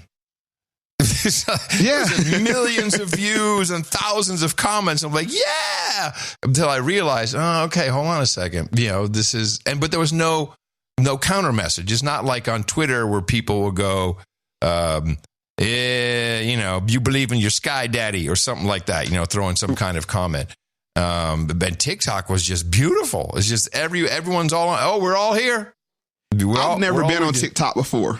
I've seen videos on TikTok, but I've never been on TikTok, so I don't know what the experience is like. So I loaded TikTok for this very reason, because people kept telling me, you're going viral. And I'm like, I'm going viral? You're going viral on TikTok. I was like, okay, I'll load it up. And then I loaded it up, and then I saw it, and it's like, wow, it's incredible. And then the next day, I opened up TikTok, and it was like the devil was there. It will show me all kinds of things like, oh, I don't want to see this. Yeah. No. You one of those Christians, huh? Yeah. Take a look at this. Yeah. I'm like, maybe 15, 20 years ago, I'd be like, oh, let me click on that. What am I seeing? So, it was obvious. That's when I deleted it. Because I know, I understand the mechanisms of these types of applications. But it was just incredible. But my question was this: do you have a TikTok account and the traffic flows to you, or did somebody clipped you up and you were trending on their TikTok feed? So I just everything I don't care about, I log in through Google, because I don't Google is just for the trash. For things I don't really want to sign up for, but have to. So I do the same thing. I do have Google has a view of me, which is very skewed, I'm sure. And so, you just look at that one video that someone told you about, which is a link from an email, and I click on it, and then TikTok is like, whoa. Here you go. But you didn't post the video, the original video. Oh, no. It was cut ups. People cutting up, taking a 30-minute segment and turning it into a minute 30. Right. So why I'm asking that is, so it's more similar. TikTok is more similar than YouTube. Yeah. Whereas you see content, but the person is not center of the content. Correct. Because like, for instance, I don't even think you can centralize all your YouTube comments anywhere. Because you're making comments everywhere on all the videos. Well, I guess your alarm bell up there in the top right, when people comment on something you've commented on, it all shows up, and that's kind of a timeline, but it's not very effective. Right. And then you don't get what the final point I was making was that you don't feel the countering. No, there's none. There is none. Yeah. No. Because it's the algorithm is not feeding you interactions; it's feeding you what you like. Content. Whereas on Twitter, it's feeding you interactions. It's like Moe made a statement. Let's see how much people like or hate his statement. Right. Whereas YouTube, you look at a comment about content and then they feed you more content. Correct. That fits that mode. Correct. That's exactly. It's a big difference. It isolates you because you think if you never hear the pushback, and this is why MGTOW and these things were so big on YouTube because it's the hive mind. And when Congress was talking about, we're going to ban TikTok from America. And I knew what that was. It was TikTok is sucking up all the advertising money. So Google and Twitter and everyone, Facebook mainly, they're all paying their lobbyists to, come up with rules to get rid of TikTok. We need to get them out of our ecosystem because they're eating up our ad money. Then I would get emails from people saying, I know why they want TikTok gone. It's because of MAGA. Everyone's on MAGA. MAGA's on TikTok. I'm like, what are you talking about? Because by the same token, I could go and what is all the LGBTQ content on TikTok? If that's what you're into, you're going to see that, and you're going to think that TikTok is only about that. So I knew right away. Oh no, this is, and it's a more of a Chinese, Asian, Eastern model. Is to have people agreeing over here. Everyone agrees with everybody. And the American media model is throw in, it's always got to be strife, right, left, red, blue, up, down. It's got to be, that's what our politicians do.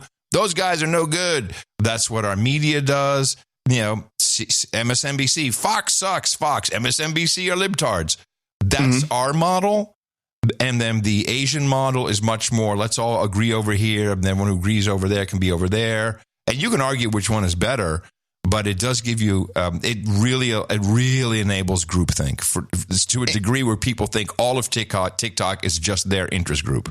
Yes. And in the sense of propagandizing, I think TikTok /YouTube is better than Facebook /Twitter.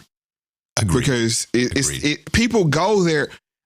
I've never felt like, I can't do YouTube today. You know what I'm saying?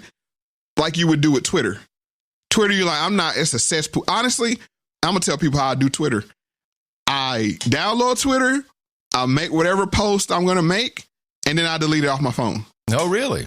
Yes, that and Instagram. Every single time? Yes. That's interesting. Because I control the interaction. Right. You're not going to notify me to pull me into, no. Right. I'm going to spend 15, 20 minutes scrolling Twitter. Maybe I'll see something interesting or something interesting for the show or whatever. Yeah, but. Yeah, I don't use any apps. I only use the web version of this stuff. And there's no way to alert me, and I have to go there consciously. Right. But I've been around it long enough that I sometimes get sucked in. I'm like, oh man, I've just been doom scrolling for 10 minutes. What's wrong with me? But that does happen. But I rarely respond. Well, it's necessary for what I do. I think it's necessary for everybody, so you can at least get a temperature of what's going on or where we're headed. Yeah, that kind of thing. So I think it's even danger to isolate yourself. Cause now we get to the lonely thing. It's the either or. You doomed either way. Either you're overstimulated or you're understimulated, which it works for them either way. Well, I think with today's pharmaceuticals, they're two sides of the same coin. Mm-hmm. You may be overstimulated by social media. You've got the pharmaceuticals to calm your brain down, but then your brain just naturally will ask for more to balance it out or something like that. Mm-hmm. And so I think you get stuck in a loop. Yes. All right. So let's get out of this loop and let's go ahead and jump in. Number 7. Transform your war into a crusade.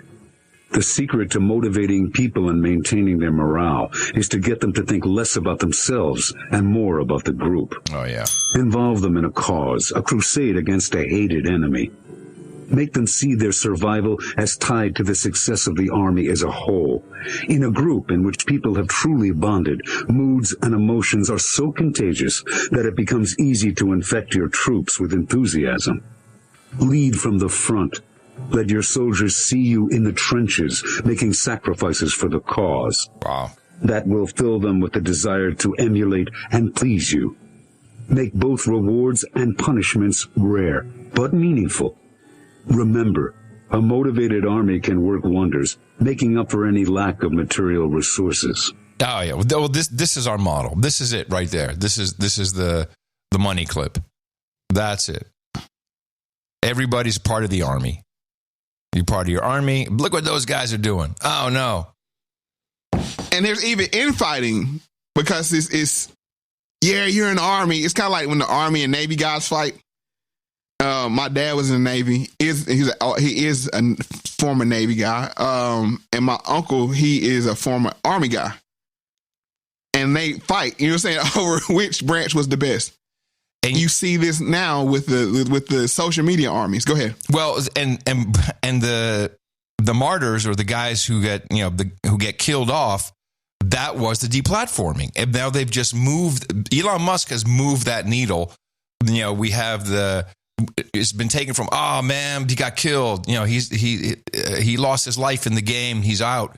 Right. Maybe he can get back in. He might have a timeout for a couple of weeks or a couple of months, or strike. You got to strike against him. Oh man, that's like a bullet wound. I got to strike. Now Purple Heart. You got my social media. Social media Purple Heart. Like I got a flesh wound here. That's what the community notes are. But once in a while, he's just moved the needle. But you can still get kicked off of Twitter. And now we have we'll pull your rank. It's like, oh, your blue check is gone. Oh man, I lost my blue check. Or I'm a real one. I don't have a blue check. Yeah, it can go either way. That's me. Yeah, me too. You know, I don't want your blue check. Yeah, I'm a gorilla. I don't need to have no rank. I can do it from behind right here. I'm stealth. Yeah. And another thing they said in the clip was you have to lead out front. Now, I think this is where Elon Musk comes in. And for his side, to be the richest, quote unquote, richest man in the world, which, we can argue that. Yeah. He's the richest man who allows his money to be counted. That's how I would put that. Definitely ain't the richest man in the world. But for him to be so active, he's rallying the troops. Oh, here comes Tony Starks to save the Avengers. I'm coming from down on high. Yeah. Look what Elon. Did you see what Elon tweeted? Oh man. Or he was with the other thing was this thing when Alex Jones came back and he had the Avengers all. Oh, did you hear that call? Did you hear that call when the Avengers all got together? Yes. Oh my goodness. And he came down from Mount Olympus to crown whoever, yes. Who are the chosen ones of truth. Yeah. And that's what leading out front is. And you see the morale boost that it has given. Big one, yeah. AJ's back. Yeah. Trump, like Orange Man, he's on his way out. I mean, he may do another 4 years. We don't know. We'll see how that goes. But we got somebody, that's younger, to carry the shield into the future. What do you think? What do you think, just since we're talking about it? Yeah. What do you think is going to happen in this election?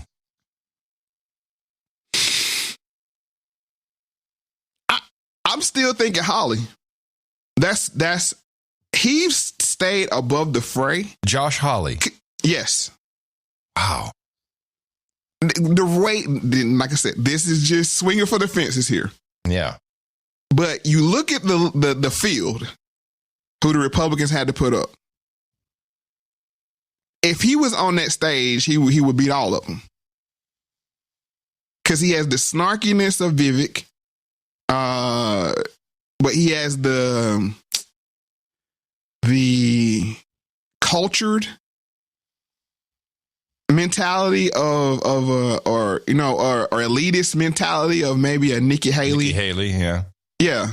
But he also has the Jan 1 credentials of a Donald Trump. He's been a Donald Trump rider ever since he came in. So the way I see this playing out is the Republicans may turn Donald Trump over and be like, hey, you can convict him. You can take him off the ballot. Fine. And then we'll have a valiant hero come, to the front and take it from there. That's how I see this playing out. Wow. And the reason why I say that is if you watch Homeland in one of the last 2 seasons, they had a character like Josh Hawley in there. And you know how they like to project in these TV shows. Predictive programming. Yeah. Yeah. So that's how I see it playing out. Because I don't see anybody on that stage, either that or Elon Musk, but I don't think he wants that job, to be honest with you. That's a demotion for him. So my scenario, which I'm still kind of forming, and I believe everything is financially motivated. I don't think it's about just everything. The world is all about the financial motivation, which is its own ecosystem and system, and is supernatural. So it goes above and beyond laws. I think, to me, it feels like the best thing would be for the powers that be. We're due for an economic collapse. I mean, and what that means exactly, will it be like the 1920s, 1930s? I don't know. Maybe a version of that, but the money system is just running out of rope here. And this has been going on for a long, long time. And not even that long. 1971, the dollar left the gold standard, and this has been the problem. And so now people are suffering. They're suffering from inflation. The velocity of money is stopped. So money is not even moving around the system anymore. People are going to start to have to give up on things. And we could actually go into deflation, meaning everything just financially, everything collapses. This would be, I would say, this would get Trump elected, and he would have to deal with this for 4 years, and it would be an absolute nightmare, and everybody would be ready for someone new after that. Only thing I say about that, you can't have a dictator in the White House. And I'm saying that tongue in cheek, but I don't think the left is going to go for it. I don't think they're ready for what repercussions that would cause to have Trump back in there. That's a wild card. Now he may win. I mean, if I'm placing a bet, I'll place it on Trump to win. But the big money parlay is on the scenario I laid out with Holly. You know, like you have to throw some money on it. But I just don't think I don't think either side wants Trump. Yeah, but the problem is people want a daddy. The people, we've been so mind controlled into believing that the president fixes everything. And Trump plays into that, I'll take care of it. And hey, look, if you want a daddy, I say, go to church. There's God. He's ready for you. Right. But everyone else is thinking they want a daddy. And that's all I hear. And people say, well, what do you think? What's going to happen? I said, I don't care. I got a community here. I got 15,000 people who live here, 50,000 people on the weekend because we're in tourism. That's all I care about. I care about the kids around the corner. I care about the old people. That's all I can care about, really. As it should. That's how I've always stated it, that you care for yourself first, then your wife and kids. And if you have time left, your cousins and your nieces and your nephews, and then the kids at church or young people at church or in your community, and then you work your way out. Yeah. So I think that's the proper way, but I'm just saying, like, what does that look like if Donald Trump is elected again? I'm not saying he can't do it. I'm just saying it from both sides. Well, but that's why. That's why if we're distracted by poverty, destruction, collapse, and by the way, that's huge opportunity because the money system is, I still believe COVID was a financial emergency. We needed to fix money going in. We needed to print money. We printed $7 trillion. We needed that to happen. And when I say we, it's the money system.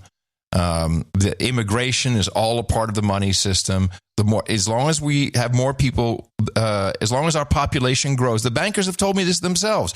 We win from China, hands down. Why? Because our population's growing and theirs is shrinking. Why is ours growing? Can I just say something right quick? I think white supremacy has run out of enemies. Yes. Well, I agree. Yes. China is not a threat. China's not a threat. Iran is not a threat, how you want to pronounce it. Ever since the fireworks show in the desert, that led us the first one. When we went and said just mollywop, and when I say we, my tax dollars went to do it, even though I don't agree with the system and how it operates, it is what it is.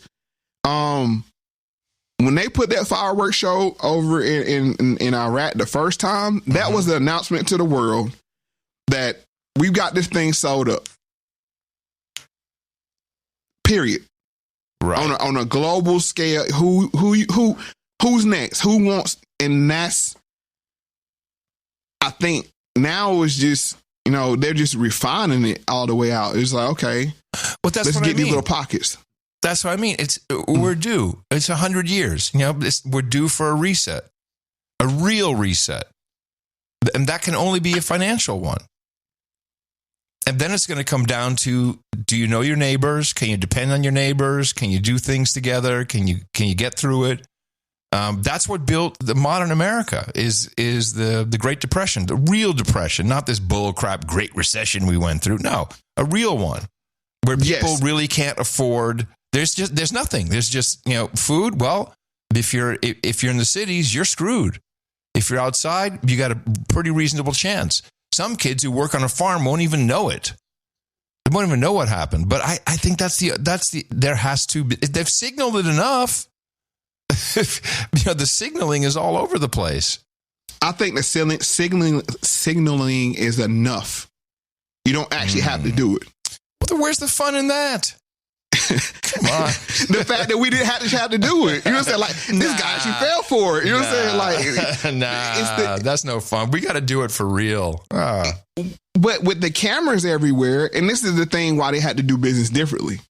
In the 60s and 70s, where cameras wasn't everywhere, you could pull stuff like that off. Now, it's just like another thing was with ISIS, with the orange guys in the suits and the mask and the beheadings and things like that. And like, we don't even have to do it anymore. Roll out the cameras. Okay. All right. Fair point. Then let's put it this way. And people disagree with me, but I truly believe the next step for the financial system is central bank digital currencies. Call it what you want. It's money that is totally controlled. Digital money that you are controlled, is given and taken away from you. It will come. We probably won't have the pictures like we have from the Great Depression, but it will be a simulation. How about that? I agree. Yes. There will be a simulation of strife. Yeah. Yeah. There always is. We did it with the 60s and the 70s and the 50s and the 40s and the 20s. But it's the reaction to get the counter reaction. Like I stated this before on the show, I think this is just a hardening of, we're going to get rid of the useless people or buy them off with a UBI. But the people that are really productive, they're going to respond correctly how we want them to respond. Yeah, you have said this before. Yeah. So that's just how I see it. But I think we stopped at 7 or 8. Yep, the 7. We're going into 8 now. Here we go. Number 8. 8. Pick your battles carefully. We all have limitations. Our energies and skills will take us only so far. Danger comes from trying to surpass our limits. Seduced by some glittering prize into overextending ourselves, we end up exhausted and vulnerable. You must know your limits and pick your battles carefully. Consider the hidden costs of a war. Time lost, political goodwill squandered, an embittered enemy bent on revenge. Sometimes it is better to wait, to undermine your enemies covertly rather than hitting them straight on. If battle cannot be avoided, get them to fight on your terms. Aim at their weaknesses, make the war expensive for them and cheap for you. Fighting with perfect economy, you can outlast even the most powerful foe. Make it cheap for you and expensive for them. This is where I'm going back to the rumor of wars thing. To the what? And what I'm saying, awards? The rumor of wars. Oh, rumor of wars, yeah. Yeah, it's way cheaper to have a rumor of a war. Yeah. than the actual war. And I'm agreeing with you from the standpoint that the effect will be the same on society, but I just don't think they actually have to do it anymore. Yeah. Yeah. Well, yes. So So here's where that Civil War movie comes in. Mm-hmm. You know, you just have to have that idea. We also had the Leaving the World Behind movie. Did you see that? Obama I haven't seen that yet. Oh, brother. I plan to see it, but did you know it was a spinoff or in the same multiverse as one of my favorite shows, Mr. Robot? I saw Mr. Robot, or at least I saw, how many seasons were there? I think it was 4 or 5. If I'm not mistaken. I've probably only seen 2 seasons, but right, it's the same basic idea. But it's made in that multiverse, you know, of which that's another show, which that supports your argument about a financial collapse. Yeah. Well, yes. I mean, we're already in financial collapse. I mean, everyone's living on credit. It's the fact. Yes. That just has to be so. Okay, so that would be, and it's all a construct. It's all just numbers and computers. I don't actually have money. Well, I have Bitcoin. I consider that to be actual money, but I don't actually have money. It's just out there. I mean, the financial system is so over constructed that it would just, I just see that as that would be the thing to do. And then, you know, it wouldn't be like from one day to the next, you're out of your house and you're starving on the street. But from one day to the next, it'll be like, all right, here's your new money. And here's some money that we're going to give you. And then now you've got to do what we say. And then you get into all the social, you know, credit scores possibly and stuff like that. Can we have a quick conversation about the CBDC? Because that's one, just to show y'all, that's one rabbit hole that I didn't go down. Of course. What do you know? Just let people know. I pick and choose. Yeah. You can't be knowledgeable in everything. Right. And that was one. I looked at the edge and I was like, nah, I'm good on that one. But my question is this. This is what my understanding is. They want to have control of the movement of your money so then they can say what you can and can't buy. To understand the central bank digital currency, you first must understand the central bank, the central banking system. So the Central Bank of America is the Federal Reserve, and the Federal Reserve sounds like it's part of the government because it has federal in there, but it's not. And this was created in, was it 1913, I think, or 1917? And it was fought, by the way, by great leaders of this country that said, no, this will be the end of us if you basically let the banks control the money. And you've probably heard, I think it was Rockefeller or Rothschild or one of those said, I don't care about the laws of the country as long as I control the money. So, yes. So now the European Central Bank is again a central bank. It's a collection of banks, but you don't actually know, in America, we don't actually know who owns the Federal Reserve. We're allowed to know about the banks and we know the governors of the Federal Reserve, but who's really, you know, it's secret. It is a truly secret organization with a front-facing part to it. And when they say, and their mandate supposedly is to control inflation. And then you have to understand what inflation means. We've been taught over years and years and years that inflation means the price of goods. But what it really means is how much money do we create every year? So their general idea has always been, well, we'll create 2% inflation. That's what you hear. What is inflation? 2%. And they measure that by the job market. So right now, and this is the big problem right now, is that, you know, from the so-called numbers, there's very low unemployment. None of this is really true, but this is just the construct they've put in place. So it's the Federal Reserve, the Federal Reserve that creates the money through their banking system.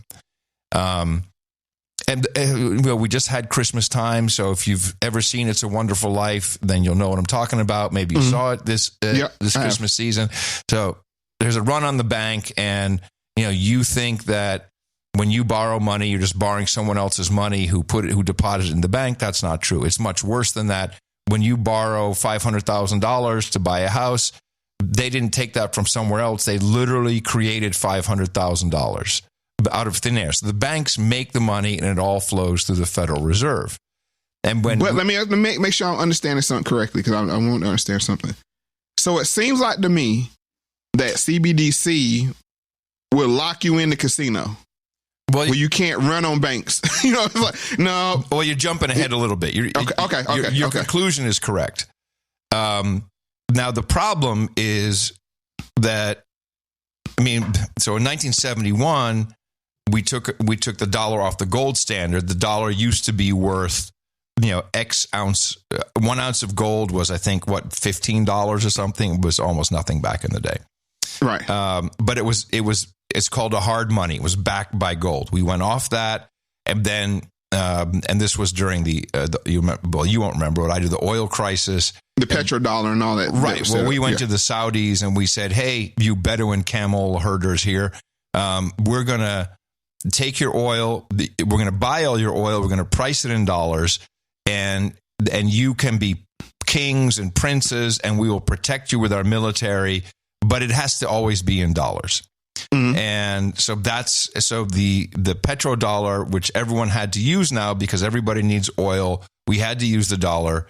That is backed by the full faith and credit of the United States, which is our military, which was always protecting Saudi Arabia. So a lot has happened in that area.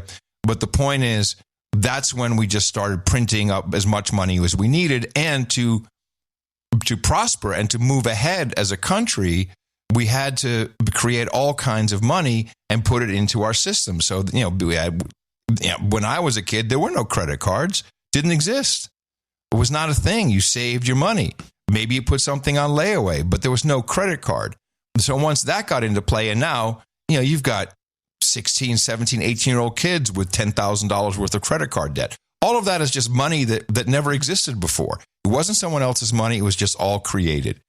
So in order to maintain the money, to have control over the money, they need to control the money all the way down to the individual level.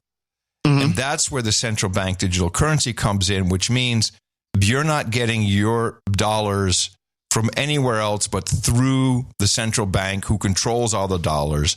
And depending on what they see in the economy, you will either be given money to spend. There's your UBI, but it'll be money that I don't even need.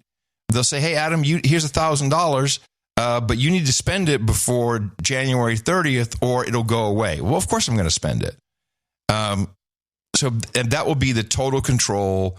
And then you get into, you ate too much meat, so your carbon score, you need to get your carbon credits in order. It'll just be control of the people, which is what the elites of the world have always wanted. They want to control how many people, and they want to control the people.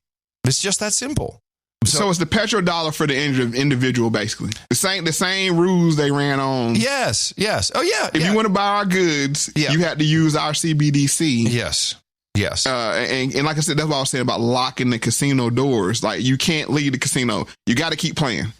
And maybe we will bump you. There's no way out. There's no way. Yeah. Well, I believe there's one way out, but it'll take a lot more than what it is today. But I think Bitcoin is a way out of that. Mm-hmm. Because, if we don't have to protect our dollar, it'll be even worse, because now we'll have to protect it with cyber, because, of course, the BRICS will have their digital currency, and so it's going to be a fight to who has dominance over the digital currency, and the fighting will just move from battlefields to cyber, and that'll be horrible. That'll be all kinds of nastiness comes with that. I see it a little different. I think the fight will be on the battlefield where it always has, and that's what we had to understand about the system. And when I mean the system, I'm talking about the system, white supremacy. The muscle is always there. That's why I was done for China to buy our debt. It's like, when you come to collect, how you gonna get it? Tell me how you going to get what we owe you, China. Well, hold on a second. I think the whole China debt thing is bullcrap. This is an agreement that has been in place since we opened up to China. We opened China up to the rest of the world. The whole point is we have inflated our money supply so much in America that we can't afford. Our goods here are just too expensive to produce. Our people cost too much. So we move all of that offshore. That started with Clinton. Moved it all offshore, moved it all to China.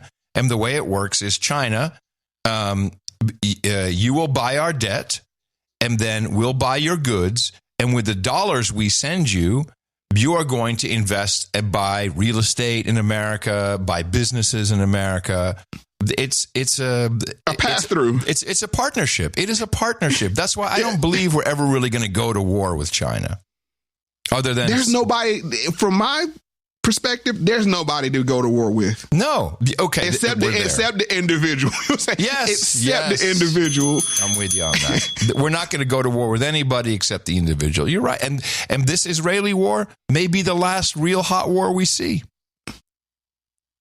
But yet still, that's the individual, because even they're divided on as a country. Big time. So thank you for explaining that to me. Does it make sense? I was about 70% sure, but I was certain that it was a catch clause. I'm going to put in the show notes. I'm going to put the history of money, and when you read, because money hasn't always been the dollar or the euro or the yen. I mean, it's been sticks, it's been pebbles, it's been, we still talk about clams. How many clams you shell out for that? I mean, it literally was clam shells in America back in the early settler days in New York. Wampum. I mean, it's been all kinds of things as long as it was scarce. Gold is great because it's very hard, very nasty business to get it out of the ground. But we can't control where you find gold. No, and gold sucks. I mean, you're moving gold around. It's not easy. And during Roosevelt, it was illegal to have gold. We had to give it up. They literally psyoped us and said, everyone's hoarding gold. We have a depression. We got problems. You got to give up your gold. Give it up or what? Yeah, go to jail. There it is. Or what if you don't go to jail? If you don't... I'm not going to jail. Just say that's your take. I'm not going. Then what? Well, we'll use violence. Yeah, we're going to bust your door down and take it from you for sure. And that's the whole point. This whole system operates off of, at the end of the day, it can be violent. Yeah. Do you want violence? No, I don't think you want violence. So everybody's going to sing and dance along as how it goes. This is a very depressing topic, Mo. No, it's not. It's the realization of what it is. So now once you know what it is, you know how to operate in the system. The way I see it is like this. This system is the ocean. The ocean is the ocean. You're going to have choppy days. You're going to have smooth days. You're going to have rainy days. How do you navigate on the ocean? And that's what I hope I'm doing and you're doing and the people listening to us are doing, is learning how to navigate with what the system, the ocean is giving us. So, okay, it's rainy today. How do you operate? We can't get off the water. We're in the middle of the ocean now. Yeah. Yeah, I agree. So that's why it's hopefully not depressing. It's just to understand you better learn how to navigate. And swim. Yeah, you might get thrown. Just in case. You might get thrown overboard. Better learn how to swim back to the boat, get back on it, and get back to navigating. And that's the spirit of this show, because you see, we're just 8 in of 33, and how encompassing this system is. Yeah, that it can be depressing. But one thing they can't take from you is your joy. Yes. All right. Number 9. 9. Turn the tables. Moving first, initiating the attack, will often put you at a disadvantage. You are exposing your strategy and limiting your options. Instead, discover the power of holding back and letting the other side move first, giving you the flexibility to counterattack from any angle. If your opponents are aggressive, bait them into a rash attack that will leave them in a weak position. Learn to use their impatience, their eagerness to get at you, as a way to throw them off balance and bring them down. In difficult moments, do not despair or retreat. Any situation can be turned around. If you learn how to hold back, waiting for the right moment to launch an unexpected counterattack, weakness can become strength. Yeah, this to me is what Putin's doing. This is how Putin operates. This is how we should be operating. No kidding. As far as weakness become your strength. We just listed all the things, how we were weak. You know, we went, and this is kind of how it's kind of sounded depressing. But okay, how can you use that? How can you leverage what we have to counter the system as an individual? I mean, the way I see it is, as I said before, I'm here to help my local community. If, you know, we will manage our own schools, we'll manage our own city, we'll manage our own food supply if we have to. I think that's always the mistake we make, is looking at this big macro thing and say, well, we got to fight against that. Good luck. That's literally trying to fight against the ocean. And that's what the media shows you, right? The big macro system. All the time. And it makes you want to quit. I've been telling John, like, I want a good news story at the end of every No Agenda. And it's always a local, beautiful story. It's never a big, grand story of something fantastic. No, it's always local. It's always something that happened. Somebody helped somebody else out. That's how you navigate. That's how you turn that into strength. Just on your local level. And everybody has a skill. Everybody can contribute. But we're being told to be lonely. You're lonely. There's nobody around. Like, you have no friends. Well, how about your neighbor? Go talk to your neighbor. Just say hi and meet him. See what's going on. And we're being convinced to disrespect ourselves. Mm-hmm. And another term for that, as Neely Fuller say, is to lie to ourselves. Yeah. That this guy's going to save us. Q is going to save us. 45 Savage is going to save us. Now it's Bobby the Op is going to save us. Only you can save yourself. That's it.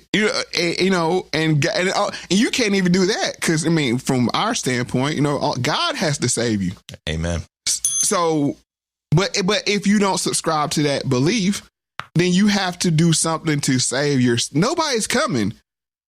It's like that movie, Castaway. Right. Now, somebody might come eventually, but you better get to survival today. Yeah. Today, and realize that these people are using all of these strategies to make you feel like you can't do that, like you can't save yourself, or there's no saving you. And that's why I'm telling you, I was just sitting back watching, and I'm like, man, everybody has lost it. They have lost the plot here, because the race thing, that's one thing, and even the gay thing, that's one thing. But this war and nuclear war and, all we need is kill. Everybody's killing, wants to kill. We need to kill them. The worst to me, what makes me so sad, is people who have had big fights in their family or with their friends about the vax, mainly. Mm-hmm. Mm-hmm. And they vow never, ever to let them live that down. I will fight them, for the rest of my life, what they did to me. That's forgiveness is the fundamental way out, is to forgive, because then you can let it go. People have to forgive. It's like it goes against your nature, but you have to move on. And it's not like I forgive you, but you just got to forgive them unconditionally. Because you're holding yourself hostage. And on top of that is the fact that the spiking of the football when somebody dies. Oh, yeah. Yeah. That, because you this is how they work. They turn you into them. Yep. You know, just like when somebody would die that wasn't vaccinated, they'd be like, oh, see, you know, they brought it on themselves, and then that creates the environment. So when somebody that was vaxxed died, you know, it's time to spike the football and say, aha, see, look, they're dead, aha. Well, you've just not become everything that you claim to hate. Yep. So don't do that. But I think you also have to make it clear. I mean, you can't just. I think you have to say to someone, "I forgive you for what you did to me." That's it. You got to say it to them, and if they don't get that, then you know that's their problem. But you will forever be held. I see this with people. I see people making themselves sick over that with family. Like, don't do that. Don't do it. Well, the way I do it is I don't think I ever told somebody I forgive them. I just go back to where we were at before we had the incidents. You know what I'm saying? You know, it's just truly it's like, okay, you offended me. I'm not saying this, but I've rationalized it. And like with my wife and me, you know, we do have spats from time to time. We're not one of those couple never had a fight. Get out of town. Yeah. But it's like she calls me bipolar because I wake up the morning, that was in yesterday. Bringing that over to today? Why would I do that? And it kind of throws them off because they're like, thought you were mad. It's like, I was then, but I ain't now. You know, that's you said that, so that's kind of a way of forgiveness. But I don't. If she doesn't bring it up, I don't say, you know, because that could even be condescending. Like, you know, I contemplated what you did to me, and I've chosen forgiveness. I know you wouldn't say that, but some people will turn something as beautiful as forgiving into a power play. Well, when you get something between spouses, that's just the enemy. And what we do is say, hold on a second. The enemy got a hold of me. Tina will say, "Oh, the enemy got a hold of me," and so that's it. You know, we know what happened here. Let's just stop. Let's back off, and then we can. And that's forgiveness too. It's like. And while we're speaking of the enemy, they'll start outside first, then somebody in your circle, then somebody in your familial circle, and then your spouse. And if they don't bite, then you have an issue with yourself. Yep. That's where that self-hate comes in, self-loathing. So, yeah, you even have to be this way with yourself and forgive yourself. And tell yourself you love yourself. And I don't want to make it all mushy sounding, but... This is necessary for mental health. Yes. Let's do one more before we take a break. All right, that sounds good. 10. Create a threatening presence. The best way to fight off aggressors is to keep them from attacking you in the first place. To accomplish this, you must create the impression of being more powerful than you are. Build up a reputation. You're a little crazy. Fighting you is not worth it. You take your enemies with you when you lose. Create this reputation and make it credible with a few impressively violent acts. Uncertainty is sometimes better than overt threat. If your opponents are never sure what messing with you will cost, they will not want to find out. Play on people's natural fears and anxieties to make them think twice. Wow. These people are sick. Go ahead, take it. go ahead. I mean, that sounds like so many elites that I know. I mean, that's also Trump. You know what crazy I'm going to do next time? There's a lot of that in there. That's Musk as well, and that's certainly Joe Biden and Xi Jinping. Everybody's ramping up, and it's all violence. Yep. Murder, dead bodies, murder, bleeding, bombs, missiles, guns. And it's to the point where it's amazing how we can humanize dogs, babies, but then the same scroll, you see 100,000 people killed, and it's like, okay. Yeah, it's so true. It's so true. How, as a human, how do they do that to us? I haven't quite figured that out myself. Is how do they turn that compassion off with big numbers? It's social engineering. I'm not sure exactly what the mechanism is. It's amazing, though. It's truly amazing. Because if you say a dog got ran over down the street, oh, that's terrible. Yeah. But we read the horrible news that we read about the children, you're saying whatever abuse they're abusing. And it's killing has become part of culture. Killing is in video games. Killing is on television. It's in movies. I'm sure you see less animals killed in all media you consume than you see in humans. Yep.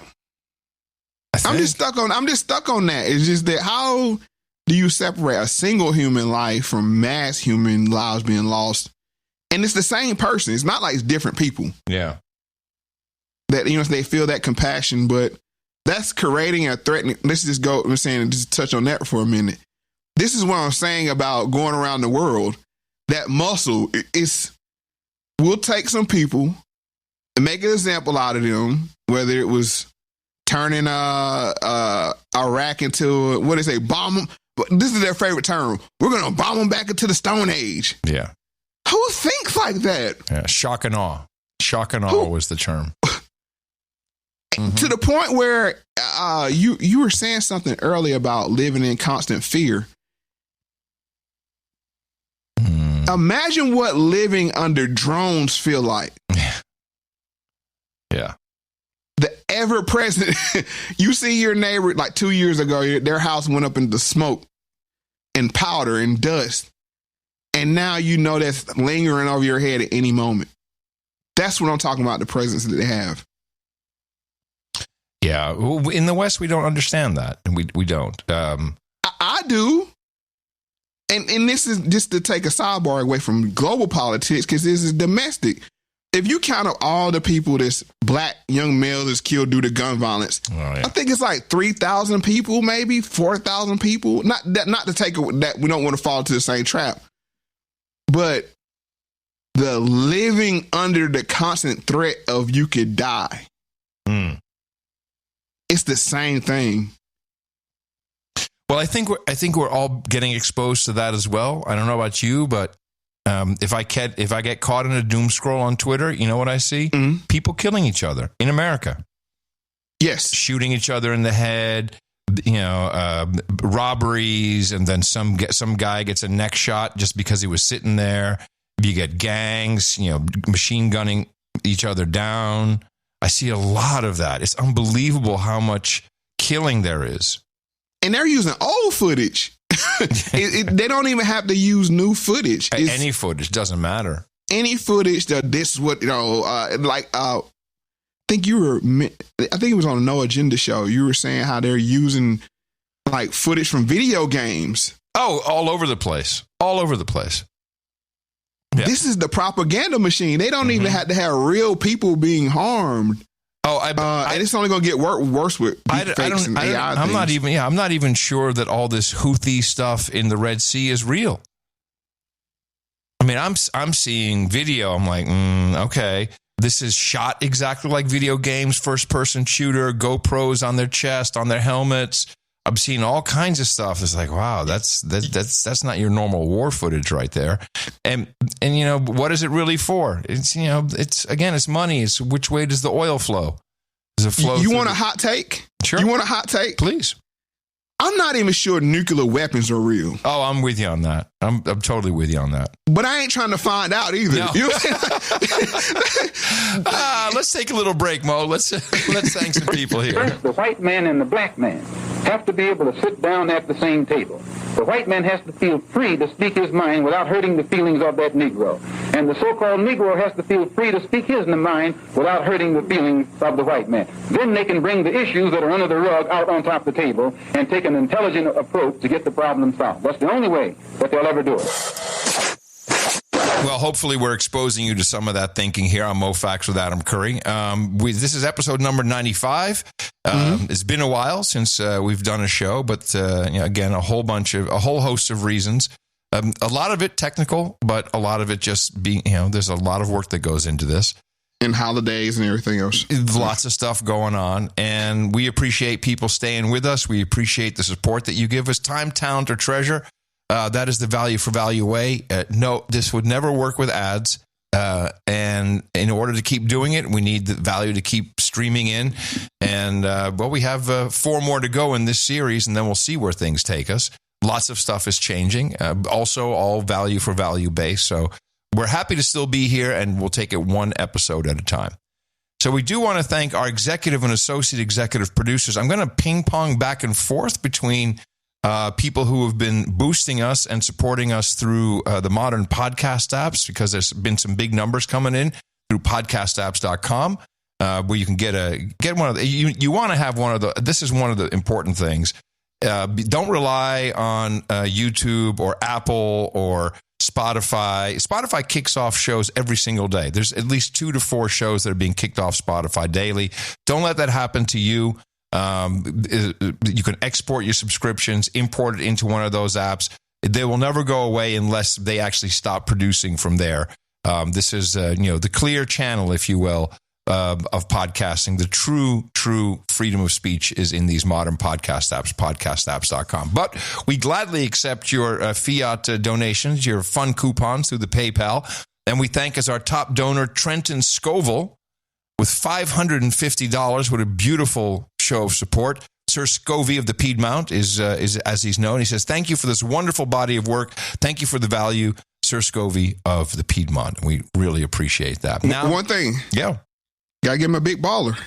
Oh, it's been so long since we've done this show. Baller, shot caller, 20-inch blades on the Impala. Well, I'm going to keep on rolling with the big baller for 33 over 10. Baller, shot caller, 20-inch blades on the Impala. Now, he came in with 2 boosts of 1,042,529 Satoshis. That is almost $500 by today's numbers. Now, he came in with 2, so he actually should have been at the top of the list, but he is definitely an executive producer. And he says, BSM, which stands for Boost Satoshis to Moe, says, I love this show, and here are the sats that JCD told me to boost to Adam's other shows. This is because Dvorak doesn't want to receive any Satoshis, any Bitcoin. But then he kept on going, Mo. And he came in with 2, what we call them striper boosts. It's the religious number. It's 777,777. He did that twice as well. A full row of 7s. He says, I love this show. So all told, all put together, he's at about $1,700 for this episode. So Baller, good grief. Shot caller, 20-inch blades on the Impala. And that's mind-boggling. I don't think I've ever seen donations that big coming through Bitcoin. And we appreciate it. And we keep that stuff. We keep it around in case we need to swim in the ocean. You never know. Yes. You never know. You never know. Onward with, let me see, Edwin. Sir Eric. Oh, did I miss? No, it's good. No, you're right. I'll jump down one. Okay. I'm all over the place with Excel today. No, that's okay. We got Edwin Torres. Yep. 230. And he says, GBG. Do we have a ballot? Give black guns. We have blacks guns. You got it, man. We got the message. Eric Wilka. $200. ITM, Citizen Moe and Citizen Adam. Great show, he says. Sir Eric, thank you very much. Then we have no note from Melissa Ebide, maybe, 18509. Thank you, Melissa. Kyle Mann. Bunch of donations. Quite a few. Yes. Kyle Mann with 150. Mahingus Silver, 150. No note, thank you. Summer Norris, 150. No note, we thank you so much. Then we have James van Wijnsbergen. Sounds Dutch. You never know. Mo, AC, thankfully I found your pod. For you, AC, yeah, right. Right after getting hit in the mouth vis-a-vis no agenda. You're doing yeoman's work to keep us all sane. A little V for V is what I can do for now. Plus the email I sent AC on 10:30 regarding episode 93. Oh, man, I hope I answered that. I'm going to go back and take a look at that email. Can I get some Mo karma and a D dead beating? Of course. Congratulations. You're no longer a dead I'm sending you tons of good ass energy. Take that. You've got karma.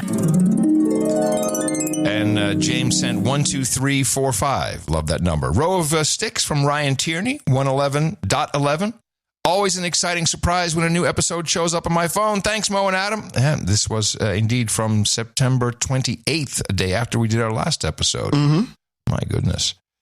Amy Mullen, $100 from Dame Slamey. Happy birthday, Moe. Wow, this is going back. Episodes 93 and 94 were phenomenal as always. Can't wait for the next one. Hashtag GBG. Do we have a panel? And those are the executive producers. Now we go to the associate executive producers. Christopher DiBiase, 99. Thank you. No note. Eric Maki says 40 for 94. And that is $90. I'm not quite sure what that means.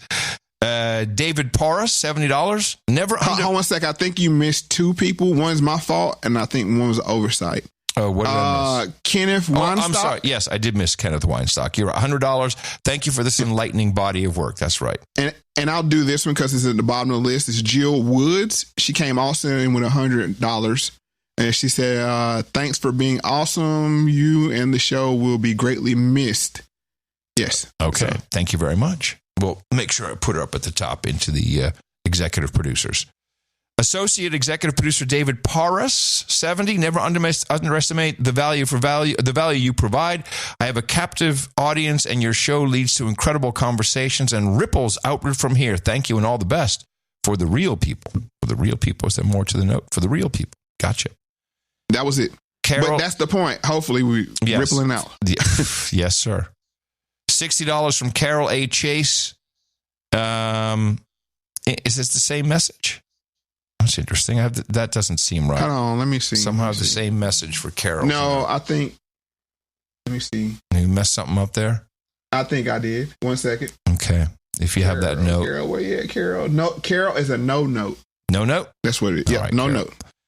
60 from Dustin Zimmer and 60 from Jennifer Cato. No notes, but thank you very much. We appreciate it. Before we get to the 50s, there's two boostograms, both from Hey Citizen, 5309, or also 123,456 Satoshis, 1, 2, 3, 4, 5, 6.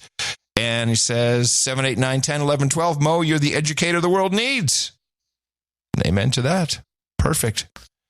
Onward with Benjamin Harwood, 50. Moe, after being an avid listener for 3.5 years, I figured I should finally donate for the deconstruction you and Adam have provided. By the way, this is how Value for Value works. It doesn't matter when you send it, how much you send it, how often you send it. You send back whatever the value was that you received, and you just put that back into numbers that work for you. So we appreciate all of that. He continues, I was ironically turned onto your podcast by my best friend, specifically the Black Don't Crack episode, who I had turned on to No Agenda back in the 2010s. Circle of life at work, I guess. Throughout the 2020 riots, you guys seemed like the only sane voices to fall back on, especially as I lived in the hood with a large city that I was fearful would pop off at any moment. Luckily, it mostly didn't. Moe, I hope that you can continue the show in some form or fashion after hitting the big 100. And Adam, I want to thank you for recent discussions on being born again and serving as an inspiration for my own stepping back into the church after a decade of fence-sitting agnosticism. Requesting a deadbeating, and he says, thank you very much. Congratulations. You're no longer a deadbeat. Brother, you are more than welcome back. Welcome back home. Then we go to Ryan Gordon. This will be our last associate executive producer, $50. He says, thank you, Adam, for all the great shows. And we'll be reading the rest of the donations that came in. We have a nice list to continue in our second donation segment. But thank you all so much for supporting us here for episode 95. We do have 4 more to go in this series. So please consider supporting us. Go to mofactz.com or go directly to the donation page at mofundme.com. And, of course, we really appreciate if you get a modern podcast app, because you never know, there might be some live video showing up from Moe in the future. So I'm just saying, you want to be prepared. Thank you all for supporting us here. Episode 95 of Moe Factz with Adam Curry. All right, let's pick up where we left off at number 11. 11. Trade space for time. Retreat in the face of a strong enemy is a sign not of weakness, but of strength. By resisting the temptation to respond to an aggressor, You buy yourself valuable time to recover, to think, to gain perspective. Let your enemies advance. Time is more important than space. By refusing to fight, you infuriate them and feed their arrogance. They will soon overextend themselves and start making mistakes. Time will reveal them as rash and you as wise. Sometimes you can accomplish most by doing nothing. All right, how do you place that in today's world? With what you were talking about with technology. Yeah. Even from 2006, that time is almost instantaneously that they can get a message to you. Before it was about space, TV time, you had a 24-hour cycle. Channel could only show a certain amount of content. Now it's like I said, the propaganda reaches you real time. Yeah, people don't realize. What'd you take away from it? People, yeah, the same thing. People don't realize it. They don't realize what I think sometimes you're fighting against bots. Don't even realize that. It's crazy. I had an old phone, and the alarm would say, "These are the stories that as soon as you're waking up." Oh yeah. I mean, as soon as the alarm goes off, as it's still buzzing, it's like the stories for the day that you might find interesting. And you can imagine what's on my timeline as far as when I'm doing research. And I'm like, yeah, it's like, wow, like who wakes up to that? Yeah. And that's kind of what led me to turn the notifications off of my phone, other than like text message or, phone calls. But even that's been polluted. Man, text messaging has been so polluted. How so? If I get one more text from Kamala Harris about how I can have coffee with her and Joe, or Greg Abbott, my governor, literally, the message, because, I have my notifications for text messaging on. Right. And the message literally comes up as, let me see if hi, Adam, it's Governor Abbott. I mean, seriously? Did you see the historic border security laws I signed last week? There it is. Yeah. Yeah. That's it. That's exactly it. I'm your hero. Mm-hmm. I'm your man. I just like to say, I'm your man in the arena. That's right. I'm here fighting for you. Yeah. Now send the cash. Let's go to, what are we at? Number 12? Number 12. 12. Lose battles, but win the war. Everyone around you is a strategist angling for power, all trying to promote their own interests, often at your expense. Your daily battles with them make you lose sight of the only thing that really matters, victory in the end, the achievement of greater goals, lasting power. Grand strategy is the art of looking beyond the battle and calculating ahead. It requires that you focus on your ultimate goal and plot to reach it. In grand strategy, you consider the political ramifications and long-term consequences of what you do. Instead of reacting emotionally to people, you take control and make your actions more dimensional, subtle, and effective. Let others get caught up in the twists and turns of the battle, relishing their little victories. Grand strategy will bring you the ultimate reward, the last laugh.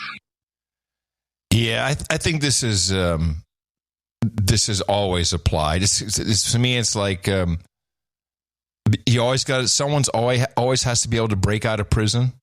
Got to have one of those once in a while to give everyone else the idea that it's possible. Things like that. Losing one battle. I think Biden is even pretty good at it. Or whoever's running Biden, Obama. I think they're pretty good at that, at losing it's one. It's confusing, right? Yeah. It confuses you like, oh, we got to win. Yeah. Whichever side you're on. For instance, the bald-headed guy in the dress. Nuclear. Yeah, the nuclear czar. Yeah. Sam, what was his name again? I don't remember. I just remember he stole the African lady. It was so absurd that you have this white male, bald-headed, that was portraying himself as a female or in a feminine manner. Sam Brinton. Yeah, stealing African women designer clothes. That's the thing. Like, we got to have a sacrifice. We got to have something that's so. And he's not in jail or anything. No. And Santos will be on the other side of that. Yeah. Oh, that's a perfect example. Oh, we'll give that guy up. No, No, you can have Santos. You know, nobody likes him anyway. Nobody wants Santos. All right, onward. 13. Know your enemy. The target of your strategy should be less the army you face than the mind of the man or woman who runs it. If you understand how that mind works, you have the key to deceiving and controlling it. Train yourself to read people, picking up the signals they unconsciously send about their innermost thoughts and intentions. A friendly front will let you watch them closely and mine them for information. Beware of projecting your own emotions and mental habits onto them. Try to think as they think. By finding your opponent's psychological weaknesses, you can work to unhinge their minds. Wow, unhinge their mind. Well, this is the info mavericks in my mind. How so? Well, they're willing, and I'm sure that they get they get all kinds of information from people, you know, anonymous, but I know this guy and he's working there and this is what's really happening. And I think that a lot of that seeps through, and then you get that into the pools of the world, and then that's part of it. That's the friendly front. Mm-hmm. And people glom onto that, and you can even see the effect of it. You can see the whole message going through the system. This one I would like to bring to people's attention is, do they know who their enemy is? Seriously, and that's an open question.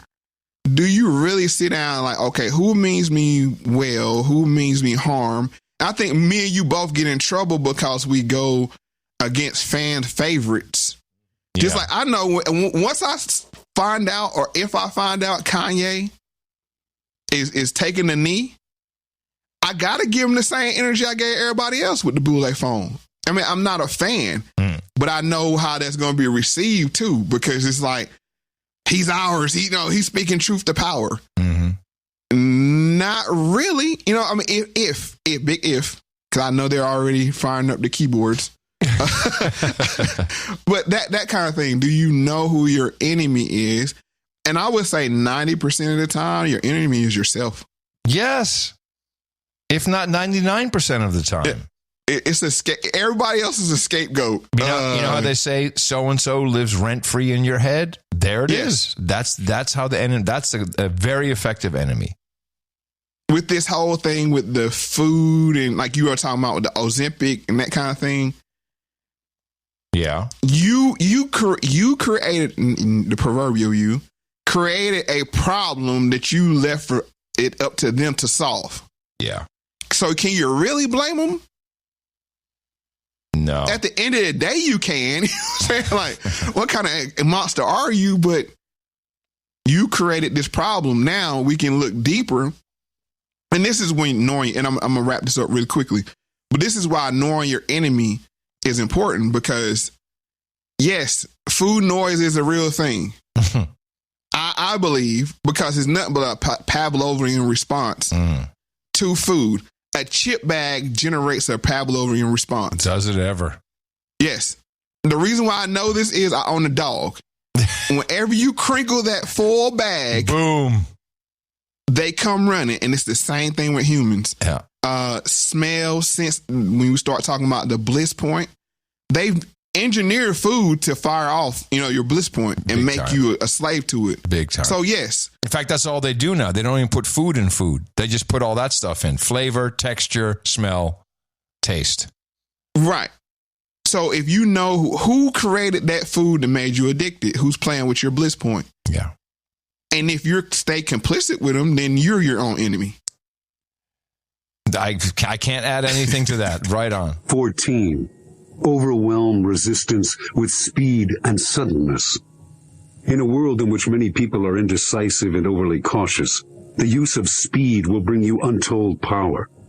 Striking first before your opponents have time to think or prepare will make them emotional, unbalanced, and prone to error.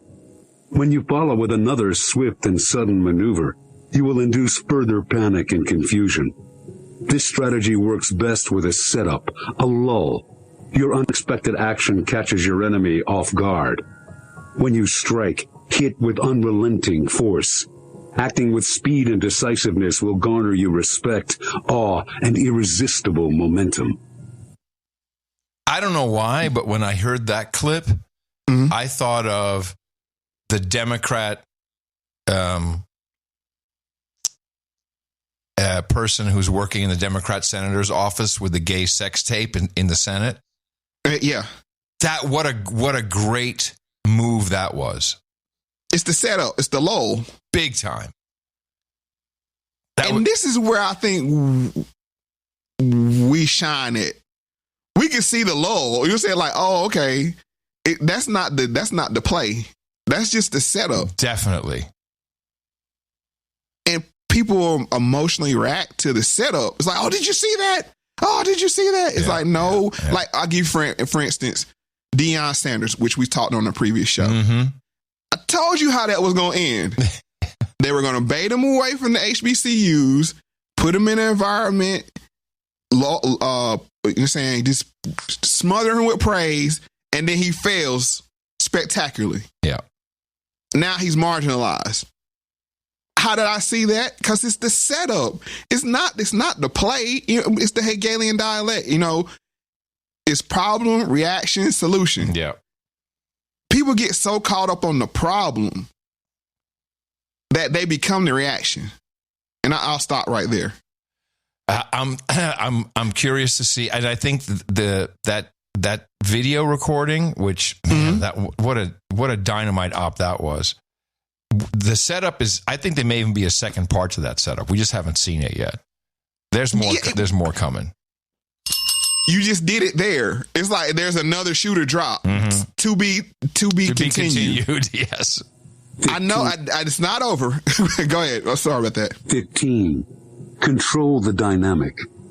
People are constantly struggling to control you, getting you to act in their interests, keeping the dynamic on their terms. The only way to get the upper hand is to make your play for control more intelligent and insidious.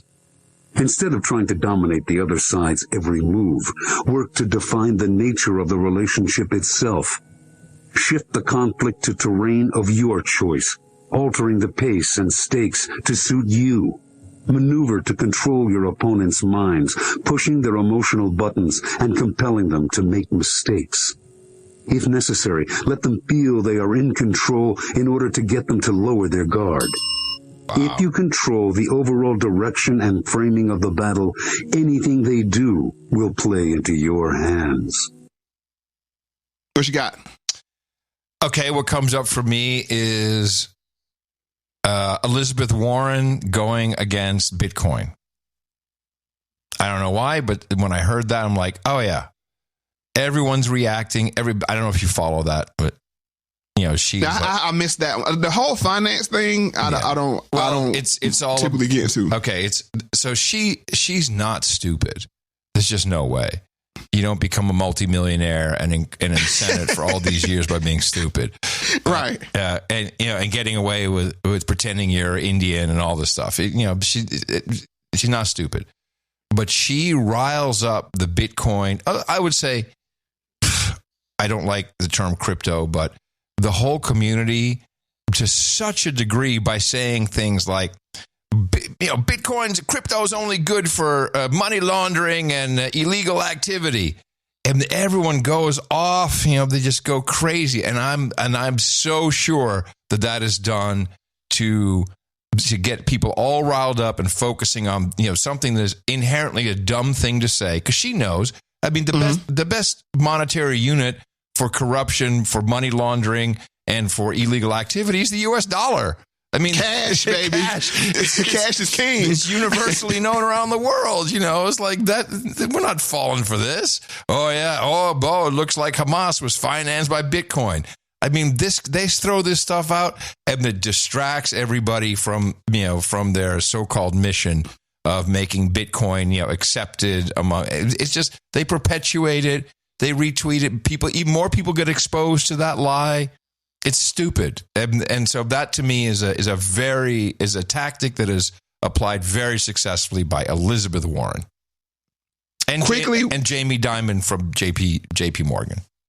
Quickly, what it set up for me is the Fabian socialist.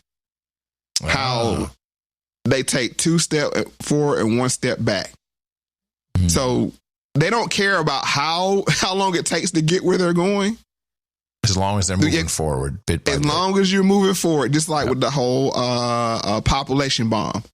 They saw that bomb, no pun intended, so they took a step back and let's take 2 more steps forward. Mm-hmm. With COVID or whatever, and let's take 1 step back. It's this constant, they're always gaining space. Yes. They're always closing the gap, but it looks like they're in retreat at the same time. Right. Oh, and for sure. That part of that may be this whole World Health Organization treaty, mm-hmm. The medical the treaty they're talking about, which I think is real, but they're pushing and pushing and pushing. They'll draw back, and it's supposed to happen again. They draw back, and every single time they move a little bit forward. Yes. All right. And that's, like I said, that's the lock you up you up and then let you out in the summer. Yeah. Yes, exactly. We're going to let you take the mask off for the summertime. 16. Hit them where it hurts. Everyone has a source of power on which he or she depends. When you look at your rivals, search below the surface for that source, the center of gravity that holds the entire structure together. That center can be their wealth, their popularity, a key position, a winning strategy. Hitting them there will inflict disproportionate pain. Find what the other side most cherishes and protects. That is where you must strike. Yeah, I think this is where they get Trump every single time. Mm-hmm. When they, tell him that he's not rich, tell him that he didn't have the biggest crowd. And I think that's because whenever he goes against that, everyone gets annoyed by it. He doesn't win with, it's like, come on, man, seriously? Like his ego gets in the way every single time. And I think that's what the whole Russia thing, if you want to talk about Trump for a minute, you know what I'm saying? That's the whole thing about Russia. Putin won it for you. You didn't win it. Yeah, and that really galls him. Yeah. Good point. But on the other hand is that with the Israel thing, remember Israel was the thing that you couldn't touch. Was the subject you couldn't even whisper. Yeah. Now it's all out assault. Isn't that amazing how that flipped on a dime? Yes. It's amazing, but when you're kept people, I mean, we've seen this with black people and black problems and issues. You're the flavor of the day. And if you're that way, then you're not running the world. I'm letting you know right now. Right, bro, I got to tell you, though, Kanye was way out in front of this. Well, who do Kanye deal with? Young,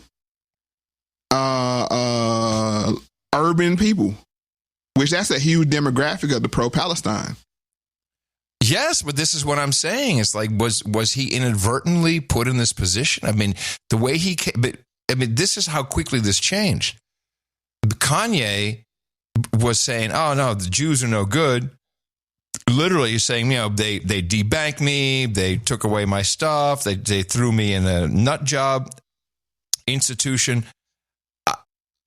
I mean, I have no idea. I don't think Kanye doesn't seem like a control guy, but he might have fallen for that hard because that all happened just really in a space of time. What, maybe not even a year? It's a year to the day. Before everybody could just sit around and say, oh yeah, the Jews are no good. Zionists are no good. I mean, I think he even said Zionists at a certain point. And the play was that they did Kyrie and Kanye at the same time. Oh, yes. So it's like even Kyrie was reasonable. All he did was post a link. And now it makes them seem like they're on the attack. Like this is the lulling. This is the setup. Yeah. Nice medium long game on that one. Yeah. Wow. But I think he knew there was a pro-Palestine sentiment from who he hangs out with. And I think he figured he could finally threat. Now, let me ask you this question, because you just may inspire a thought with me. Is that why Kanye was put on the platform with Tucker Carlson to spew these things? Ooh, That's when it really got legs. Yeah, the whole White Lives Matter thing, because it really went from the White Lives Matter T-shirt to him and Diddy having an argument, which I think he has something to do with Diddy demise too. But this also brings in Candace Owens. Mm-hmm. A lot of this stuff. Wow, and Candace is choosing the crown. She's made it very clear, I think, due to who her husband is and who his family is, she's siding with the crown. I told you with the whole thing with Daily Wire. Well, and you saw how she was on Tucker as well. Yeah. Taking her props. Because that's what she was just giving, all kinds of love from Tucker. Who's the woman everybody used to go talk to when they had a event going on? It wasn't Joan River. Who was it? Who was the Waters? Oh, Barbara Waters. Barbara Walters. Yes. Walters. That's who Tucker Carlson is. He's the conservative Barbara Walters. Oh, good one. Good call. Yeah. Except you're right, because Alex Jones on Tucker Carlson, what you really wanted, I mean, it got to a point where if you went on Barbara Walters and you cried, that was the top. That was the topper. Yes. You had to go cry. And Alex kind of did a bit of crying in a way, in his own way, not without actually crying. But it's the must-see interview, of when a person gives an interview. It's like, I'm going to talk to Barbara. Oh, you're so right. And that's what's going to trend. You're so right. Huh. Yeah. All right, I guess we'll go to 17. Yeah, let's do it. 17. Defeat them in detail. When you look at your enemies, do not be intimidated by their appearance. Instead, look at the parts that make up the whole.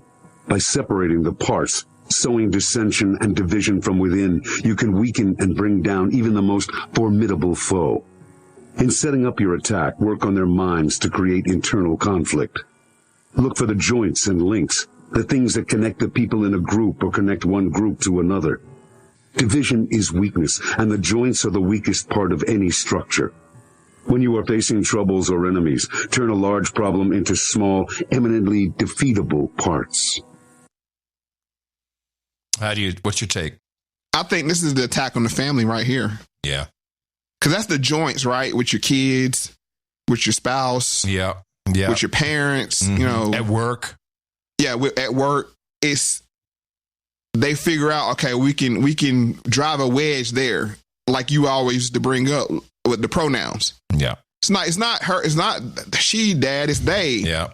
And that little thing can just derail a whole environment for conversation. Yeah.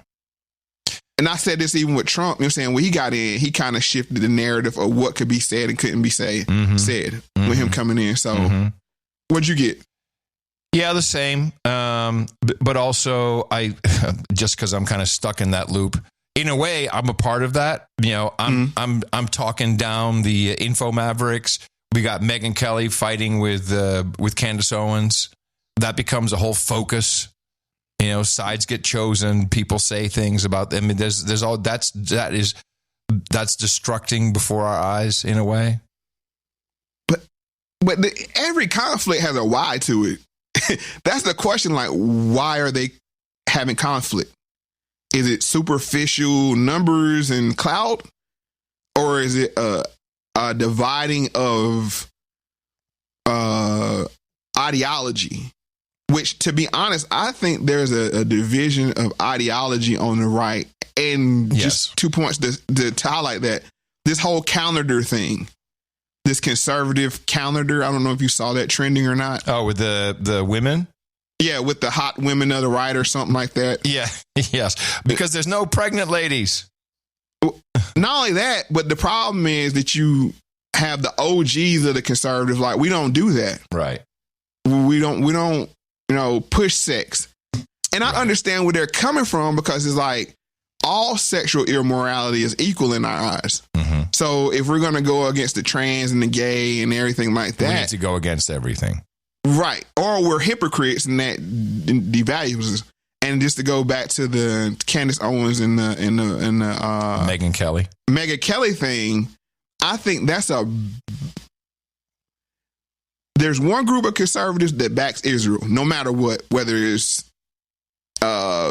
economic issues or military issues, we back Israel. And I think Candace found a way.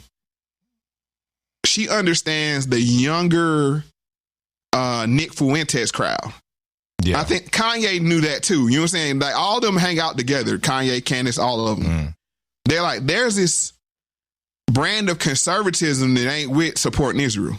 Now you could call it anti-Semitic if you want to, but I'm just saying that she understands I got to outflank my competition this way. I think at an even more important level is Ben Shapiro. Man, because Ben Shapiro, he's connected to very, very powerful political groups. Very powerful. Manhattan Institute, Heritage Foundation, and to sow discord there. Man, did he? I mean, he got a lot of flack, a lot. So I think that there was a lot of division there, maybe by his own accord, really. Well, he didn't understand the brand of America First. No. America First, right. Literally, America First, like what's in it for us? Yeah. So that's what came up with me. I guess we can go into 18. 18. Expose and attack your opponent's soft flank. When you attack people directly, you stiffen their resistance and make your task that much harder. There is a better way. Distract your opponent's attention to the front, then attack them from the side, where they least expect it. By hitting them where they are soft, tender, and unprotected, you create a shock, a moment of weakness for you to exploit. Bait people into going out on a limb, exposing their weakness, then rake them with fire from the side. The only way to get stubborn opponents to move is to approach them indirectly. What you got? I got nothing. So that one was what? Expose your enemy, soft flank. Mm-hmm.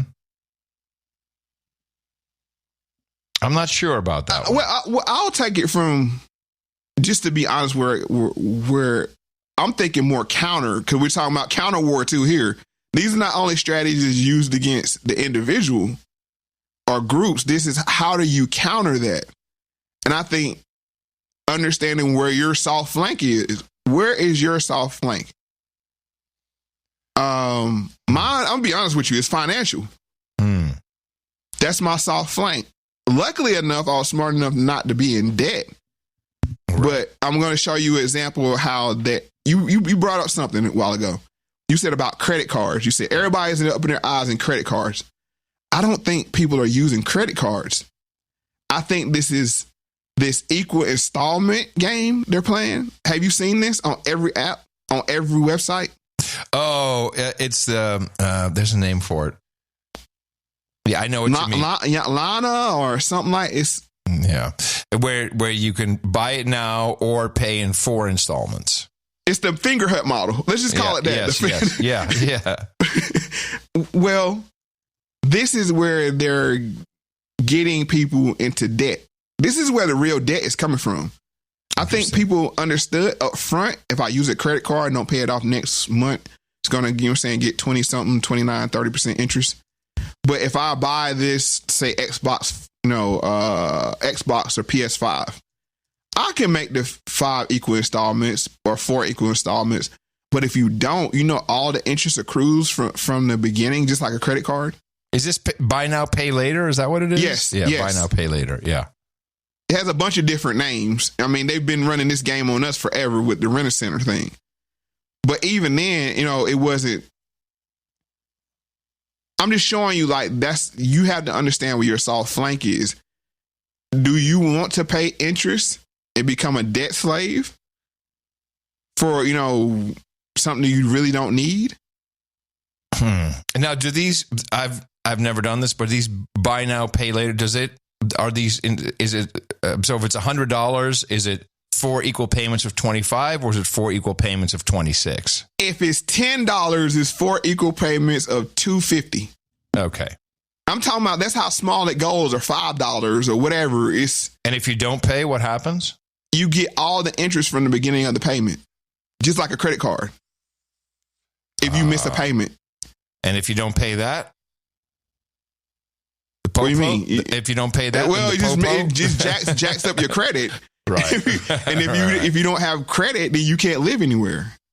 Yeah.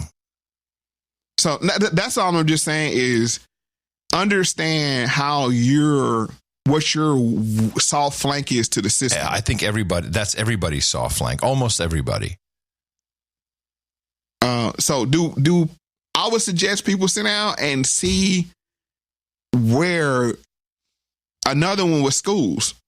That's why we took the kids out of school. Yeah. Because that was a good way, and these are things you have to evaluate, and it's not going to be easy. I'm telling you now, it's not, there's no simple solution, but if you leave that flank unprotected, here we go. And I would say one of the worst parts is iPhones. Everybody's on a payment plan for their phone. And you have to have an iPhone. If you don't have the iPhone, you got that green bubble. You're no good. You'll be cast out. And I've never owned an iPhone. No, I know. You also have no friends.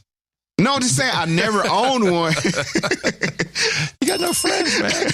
No one wants you in their group text. I got only family. That's all I got. Facts family and my regular family. That's right. That's all I need. Nobody wants you in their. I'm gonna cry in the car. We're going. But it's true. It's true. Not that I don't have friends, but it's.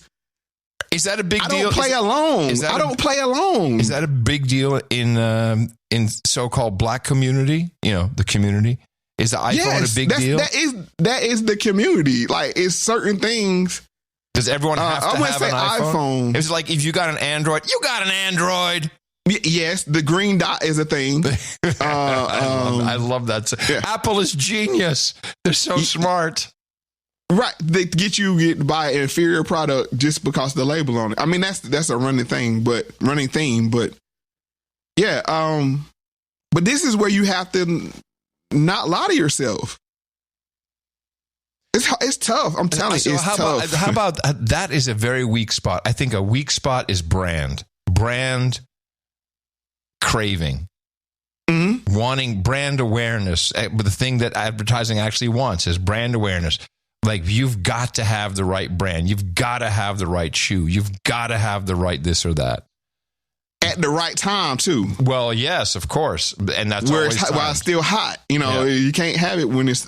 But what that is called is conspicuous consumption. And I think everything's become conspicuous now. Not just consuming. Yes, conspicuous consumption. Absolutely. You want people to see, that's what social media is all about, is I want to show out that I know something. let me retweet this. I want to show off this headline. Yes. I want to be the first to, that's why I keep bringing up first to market. That's the thing.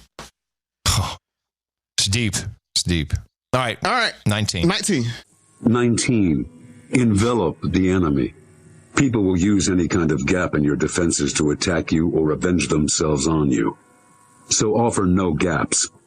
The secret is to envelop your opponents, create relentless pressure on them from all sides, dominate their attention, and close off their access to the outside world. Make your attacks unpredictable to create a vaporous feeling of vulnerability. Finally, as you sense their weakening resolve, crush their willpower by tightening the noose. The best encirclements are psychological. You have surrounded their minds. Well, that's a clip for the whole show right there. That's we can stop here. Yeah, I mean, that literally is what's going on. Living in our head, living on our timeline, encircling us from all sides. I mean, I'm so jealous of Alex Jones with Infowars.com.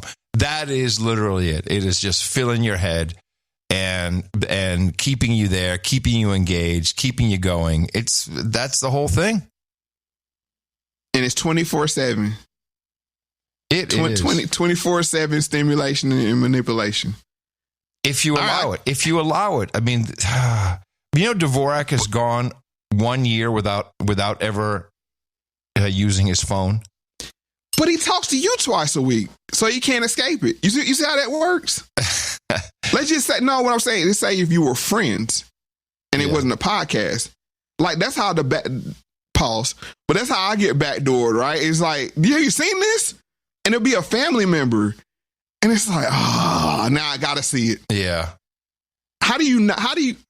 Quick question. How do you not reply to those kind of things? I kind of feel obligated once you see the scene thing. Like what? What do you mean? When somebody sends you a tweet, I mean, not tweet, but sends you a text message of something that you wouldn't normally consume as far as media is concerned? Well, like, how do you got to reply, right? And you've seen it. Yeah, I don't get much of that. What typically happens is Tina is on a text group with a lot of ladies here in Fredericksburg. Some of them there it is. Moms for Liberty. Mm-hmm. Not that she's a Moms for Liberty person, and not all of them are, but it's that kind of, spun up, because I love them, but they're spun up. And typically she will send me a message, or if we're at home together a lot, she'll like, listen to this. I'm like, okay. And then it's like, well, this and this is happening. Like right now, this is a good one. Right now, T-Mobile is going to be listening to all our message for hate speech. It's like, and then what I do is, oh, okay. Then I go and find what they're talking about. Then I start to dive in and research. I have the luxury of time, so I can do that. But I do get exposed to it. And the way I deal with it is I immediately go and see, okay, who wrote this? Where does this come from? And then I just have to dive. It's not that hard once you dive a little bit deeper, but people are not doing that. They're just like, oh, here it is. It's horrible. Oh no. And they react without knowing. That's my point, is like, this is where I'm at with it. If I don't care, I don't care. Like the Middle East thing, I can't tell you nothing that's going on in the Middle East right now. I avoid it like the plague, to be honest with you. Yeah, that's probably the right attitude. I seriously, it's like CBDC. I just, yeah, because I know I'm not going to be able to go down and get a meaningful answer. So even if you ask me, are you pro CBDC or anti CBDC? I don't have a viewpoint on it because I'm not educated, and I think it's hard for people to say, I don't know. I don't know. I don't know what's going on in the Middle East. I think it's actually quite powerful if you say, I don't know because I'm not, I'm just not looking at it. You know who else says that? It's quite powerful? Neely Fuller. He says it. He says that's the most powerful statement you can make is, I don't know. Yeah. Because it stops you from being a poser, because that's what a lot of this is posing, right? It's just, I know all the conspiracies. That kind of thing. No, I've researched the ones I care interest in, but I don't know. And it's okay not to know. I think that's a perfect answer. I don't know. I'm not looking at it. I have other things in my life. Then here comes the guilt. How can you not know? How can you not care? That's because you monster. Because God has me working on other things is my next answer. Right. I say that a lot. No, God's got me working on other stuff. I can't deal with that. That's not my job today. Take it up with him. Yeah. 20. Maneuvering them into weakness. No matter how strong you are, fighting endless battles with people is exhausting, costly, and unimaginative. Wise strategists generally prefer the art of maneuver.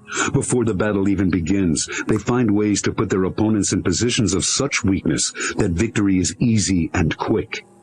Bait enemies into taking positions that may seem alluring, but are actually traps and blind alleys. If their position is strong, get them to abandon it by leading them on a wild goose chase. Create dilemmas, devise maneuvers that give them a choice of ways to respond, all of them bad. Channel chaos and disorder in their direction. Confused, frustrated, and angry opponents are like ripe fruit on the bough. The slightest breeze will make them fall.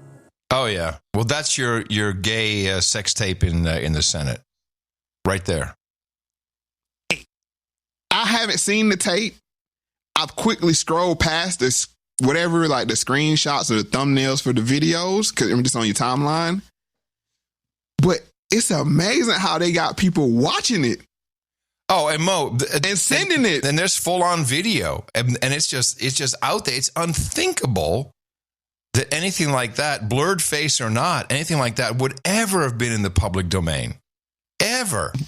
But I'm saying it from the other way. The people that are anti that behavior, they're the ones propagating it, watching it, and sending like, "Do you see this? Hey, you know what I'm saying?" Yeah. No, I didn't see it. I don't want to see it. I do that a lot. It's like someone will send me a video. It's like, no, I'm not. I've heard about it. I'm not interested in seeing it. I don't want that. I was like that with the George Floyd thing for a long time. I've never seen the whole video. Never seen it. Yeah. Don't care to see it. Unfortunately, the video is what was used as evidence. Yeah. But you know why I don't? You can't I don't care how much you. Yeah, you can't unsee it. What made me that way is when I saw a beheading tape on the internet from like when we had the Middle East war going on, and I was like, you know what? I'm good. I don't watch scary movies. I don't watch. That was all fake and phony anyway. Those I don't know. There's real ones out there, but those ones with the orange jumpsuits and stuff. No. I'm talking about the OG ones. Like, I know there's OG. This is yeah. That shook me to my core to this day. No, I'm good. Well, I don't want to see it. When we were a kid, maybe when you was a kid, we had Faces of Death. Mm-hmm. You saw that one? Maybe like one episode or one tape. Well, Faces of Death was a VHS tape that was copied and copied and copied and copied, and this is before the internet. And we'd all go to our friend's house. Yeah, I got Faces of Death. Let's go watch it. My mom's not home. And it was all about people dying in horrible ways. And it was kind of like a rite of initiation. You had to have seen it. But after that, I was like, I don't really need to see that stuff. People send me, look at how these people are getting killed. No, it's not healthy. It's not I'm good. healthy. I'm good. It's not healthy to watch it. You know what's going to happen. If you find yourself thinking, I got to watch it so I can talk about it. No, that's when you're in danger. That's when you got to stop. No. I'm not. And that goes back up to what we're talking about your soft flank. Yeah. Maybe it's a friend or a loved one that's the soft flank, and you just have to tell them, like, "Hey, could be. I'm good on that." Don't send me no more stuff like that. Let's do a couple more before we take a break. All right, 21. Yeah. Right. 21. Negotiate while advancing. People will always try to take from you in negotiations what they could not get from you in battle or direct confrontations. They will even use appeals to fairness and morality as a cover to advance their position.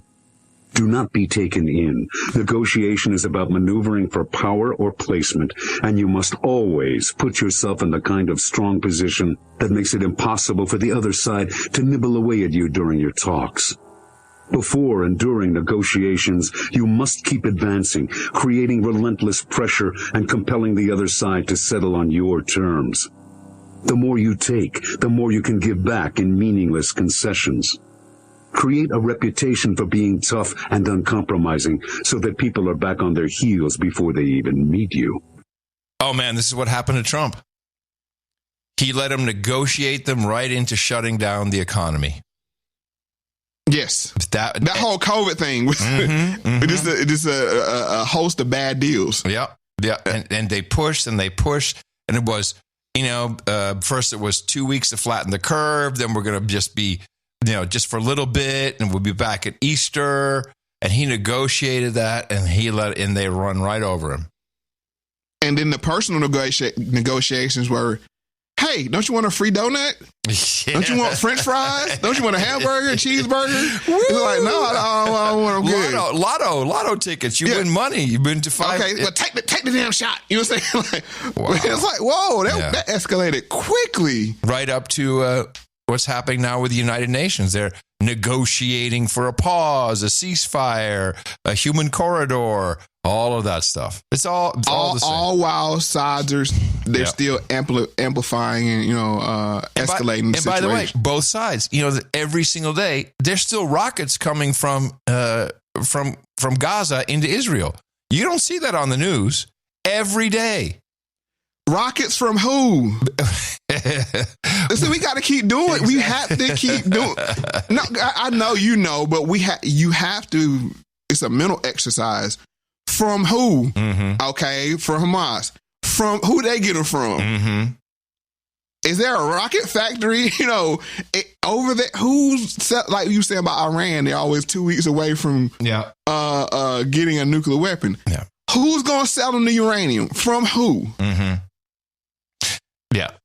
So it's just the point is that it's. That's not even reported. People don't even know that. They don't even get to ask the question. That's not even in the news. You better be asking them yourself. Yeah. You have to ask the tough question yourself. All right, 22? Yeah. 22. Know how to end things. You are judged in this world by how well you bring things to an end. A messy or incomplete conclusion can reverberate for years to come, ruining your reputation in the process. The art of ending things well is knowing when to stop, never going so far that you exhaust yourself or create bitter enemies that embroil you in conflict in the future. It also entails ending on the right note with energy and flair. It is not a question of simply winning the war, but the way you win it, the way your victory sets you up for the next round. The height of strategic wisdom is to avoid all conflicts and entanglements from which there are no realistic exits. Wow, okay, I got this one. Mm-hmm. I remember this very well. When we had the big Black Lives Matter, the big demonstration, I want to say it was in San Francisco maybe, or Los Angeles, San Francisco, and it was big. It was like this was the culmination of Black Lives Matter, and then all of a sudden, it was the LGBTQ plus Pride stage. You remember that? Yes. And it ended. It ended Black Lives Matter right then and there. And those Just people like went away. Yeah, we had a little bit of a tail here and there, like, they had houses and whatever. It ended. They stopped it, and it was all LGBTQ trans. And the people didn't go away. This is what we're talking about, the solidarity and the intersectionality. It's like, excuse me, all blacks to the back. Please, gays, take one step forward, please. Please, Palestine, pro-Palestine, behind the gays, blacks to the back. That's how that works. Now, black gays can stay to the front. If you're black and gay, you in the front row. Yeah. And this is the continuous cycle. Now, what it brought up for me is, and I didn't notice till I heard of this, is the show. I asked you as a favor to do up to 100, and you easily could say no. I like whatever, but I wanted it ended in a way of how we started it, and it goes with one of the 7 habits as well. Begin with the ending in mind. They have an end in mind. Everybody that's effective has an end in mind, how things end. But yeah, with this show, it's like, okay, what does the ending look like? And I think this is it, as far as we got to lead the people with something, that's going to be beneficial to them. Does this show end with sending all blacks to the background? Is that No. What I'm saying is blacks in the back. How can you send us where we're already at? You know what I'm saying? That's the kind of thing. I mean, to be honest with you, let's just keep it 100. I mean, that only put us to the front when it's beneficial. Hold on a second. The way we started the show, I'll tell you what the beginning of the show was for me. Right. The beginning was, Adam, we're just here to hold the door open. They're coming for you. That's correct. That's how we started the show. And guess what? They're here. It's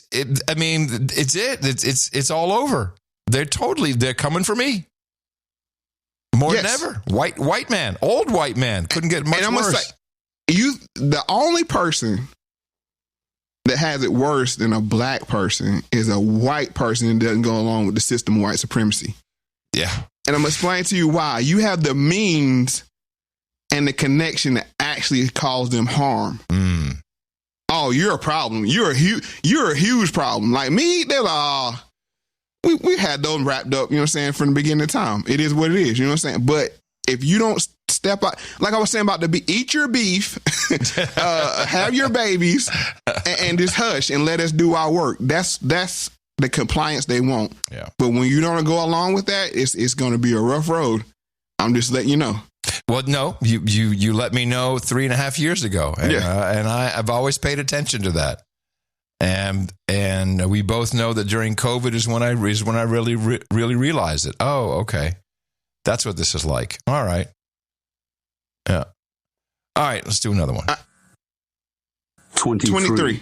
Weave a seamless blend of fact and fiction. Since no creature can survive without the ability to see or sense what is going on around it, you must make it hard for your enemies to know what is going on around them, including what you are doing. Disturb their focus, and you weaken their strategic powers. People's perceptions are filtered through their emotions. They tend to interpret the world according to what they want to see. feed their expectations, manufacture a reality to match their desires, and they will fool themselves. The best deceptions are based on ambiguity, mixing fact and fiction so that the one cannot be disentangled from the other. Control people's perceptions of reality, and you control them. Yeah. This is social media. This is alternative facts. This is the confusion. Yes. Just the whole confusion of it. Everything is meant to be, all facts are laced with fiction. So it creates plausible deniability. Somehow what came up for me was also the Republican debates, which is all just, I don't know, just like one big performative bunch. We got Nikki Haley in there, which everybody argues about, Ron DeSantis. To me, that's always been a whole big operation there. And Taylor Swift, I'll add her in there. Throw Taylor Swift in. I don't know why, but I think Taylor Swift belongs in that. Just control perception. How much is that messing up your football, Mo? Oh, it's not messing up mine anyway. Because I don't own Travis Kelce on my fantasy team, so or Mahomes. You don't have Mahomes on your team? Neither one of them. No. So it's just fine with me. But let's see. We started on 20. Which one was that? That was 23. Yeah. So the facts and fiction, that's what causes confusion at the end of the day, and confusion is their number one weapon. Well, yeah. I would say immigration, really. What's happening at the border, there's so much misinformation, malinformation, disinformation, whatever all those words are. We got another caravan coming. I mean, this really oh man, it gets so bad at a certain point. All of a sudden, panic on the text message. The Good Samaritan Center in Fredericksburg, they are giving free legal advice to illegal immigrants. You know, and the reality of the story, because I know the executive director, it's a nonprofit, and the reality of it was very different. But oh man, you know, and I have to give it to her, Laura Logan. You know, I love my neighbor, but man, she spins people up, and it just gets everybody crazy, and it's so easy to do.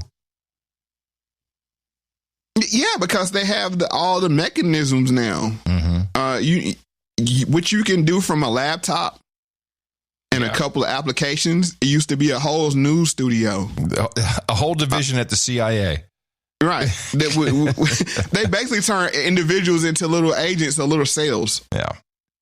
Well, but and the look at the 50 intelligence leaders of our intelligence community who all said, yeah, that Hunter Biden laptop, that's Russian propaganda. That's not real. I mean, that's amazing. And no one's going back to them. No one's pulling them in front of the camera and saying, hey, what was that all about? No one's doing that.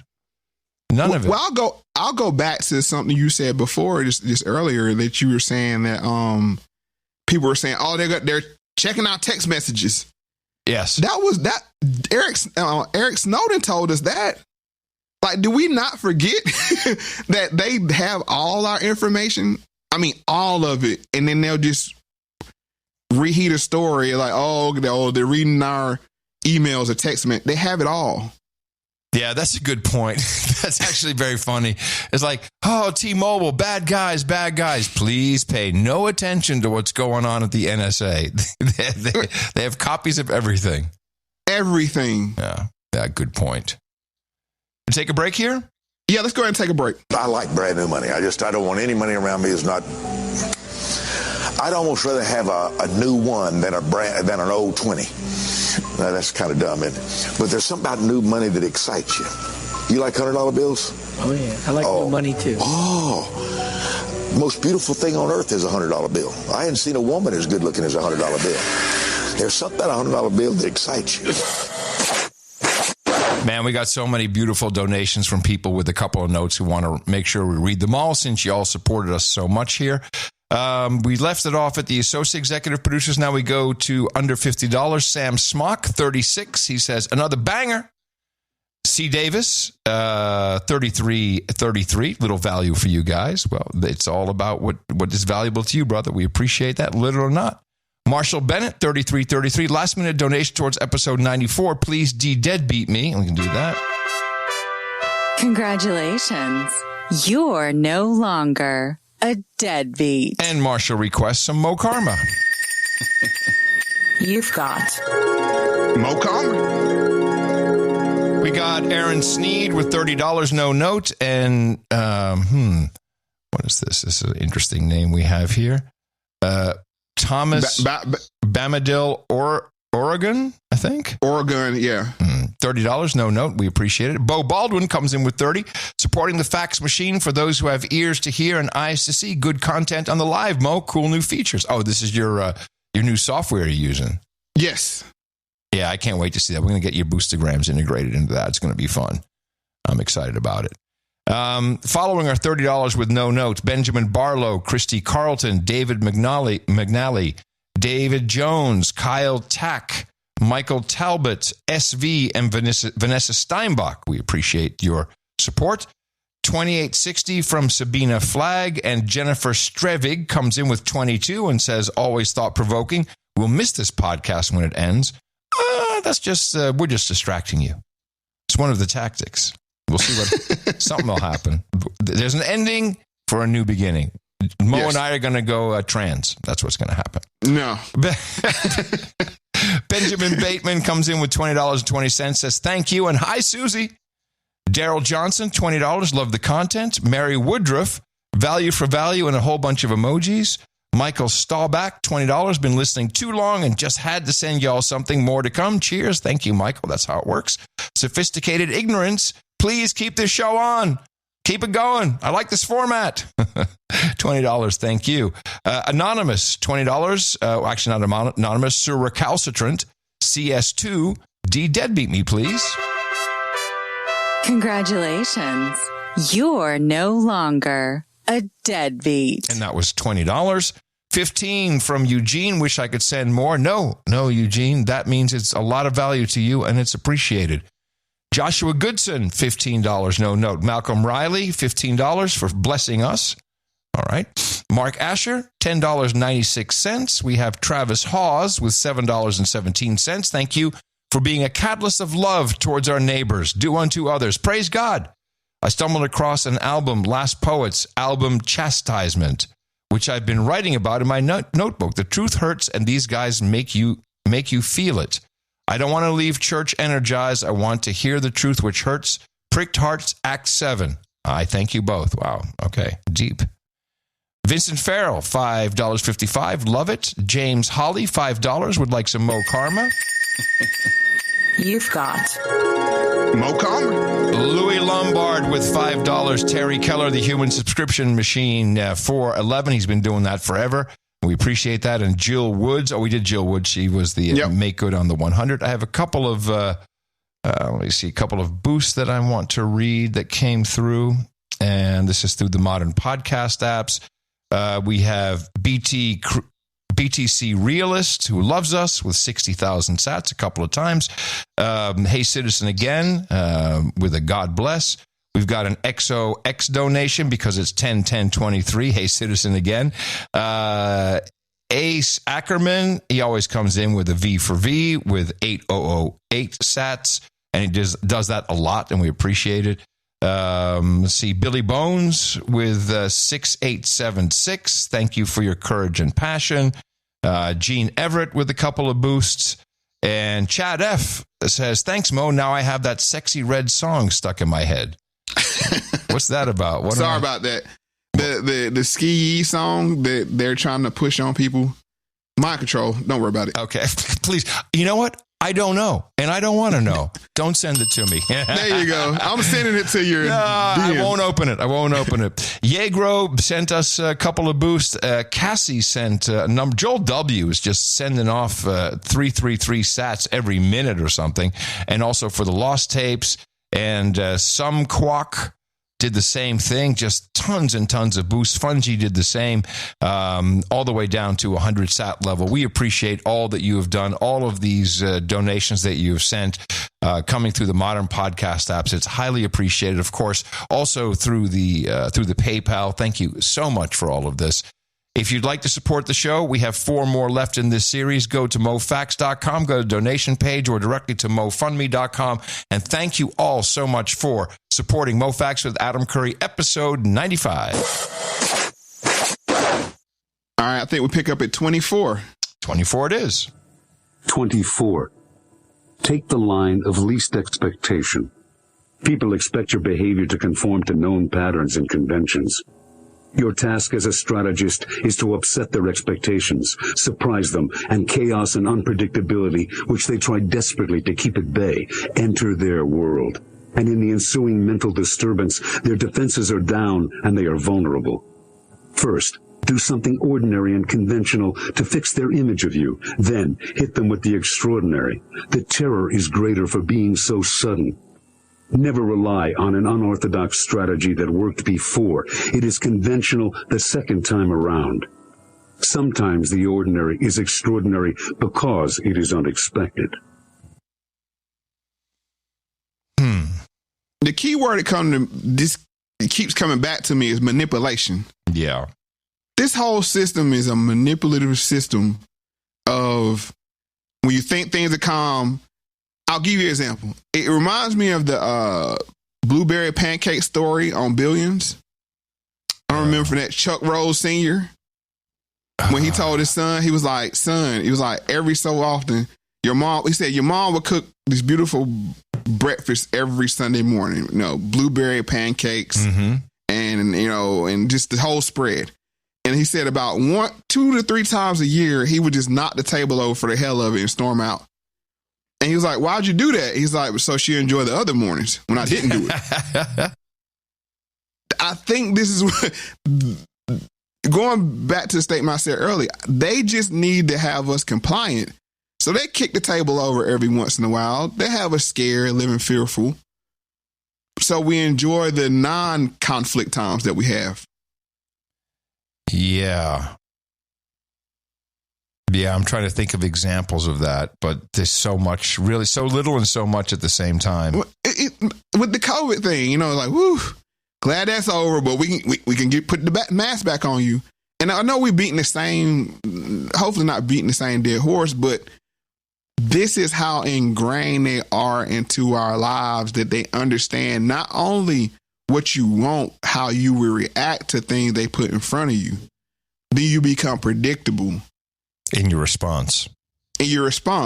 It's like, I use the word again, Pavlovian. Everything, they know how. I said something, not to belabor the point, but some people got frustrated with me when I said racism has a built-in fan base.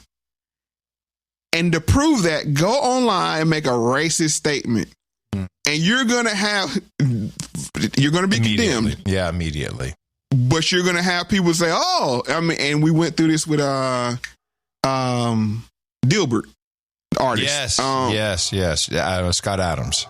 Yeah, I don't think he realized that built-in fan base that he was going to tap into, or maybe he did. But that's the thing. No, I think that's the guy that realized it. He's the kind of guy that knows that. And that's why, Phoebe. And that's why he did that. I think he is that smart. But did he know how big the support was going to be? I think so. Okay. I think so. I think he used it. He wanted to make a big exit. He was he was applying a lot of these strategies. Make a big ending. Okay. And started right away with Dilbert being all racist and stuff on locals or whatever Dilbert is. I don't follow it. And he moved over there. Yeah, no, I think he applied multiple of these 33 straight. In fact, he probably wrote half of the book. He could have. He definitely could have. 25. Occupy the moral high ground. In a political world, the causes you are fighting for must seem more just than the enemies. Think of this as moral terrain that you and the other side are fighting over. By questioning your enemy's motives and making them appear evil, you can narrow their base of support and room to maneuver. Aim at the soft spots in their public image, exposing any hypocrisies on their part. Never assume that the justice of your cause is self-evident. Publicize and promote it. When you yourself come under moral attack from a clever enemy, do not whine or get angry. Fight fire with fire. If possible, position yourself as the underdog, the victim, the martyr. Learn to inflict guilt as a moral weapon. Oh, yeah. Well, that's a big one. Victim. In the moral high ground.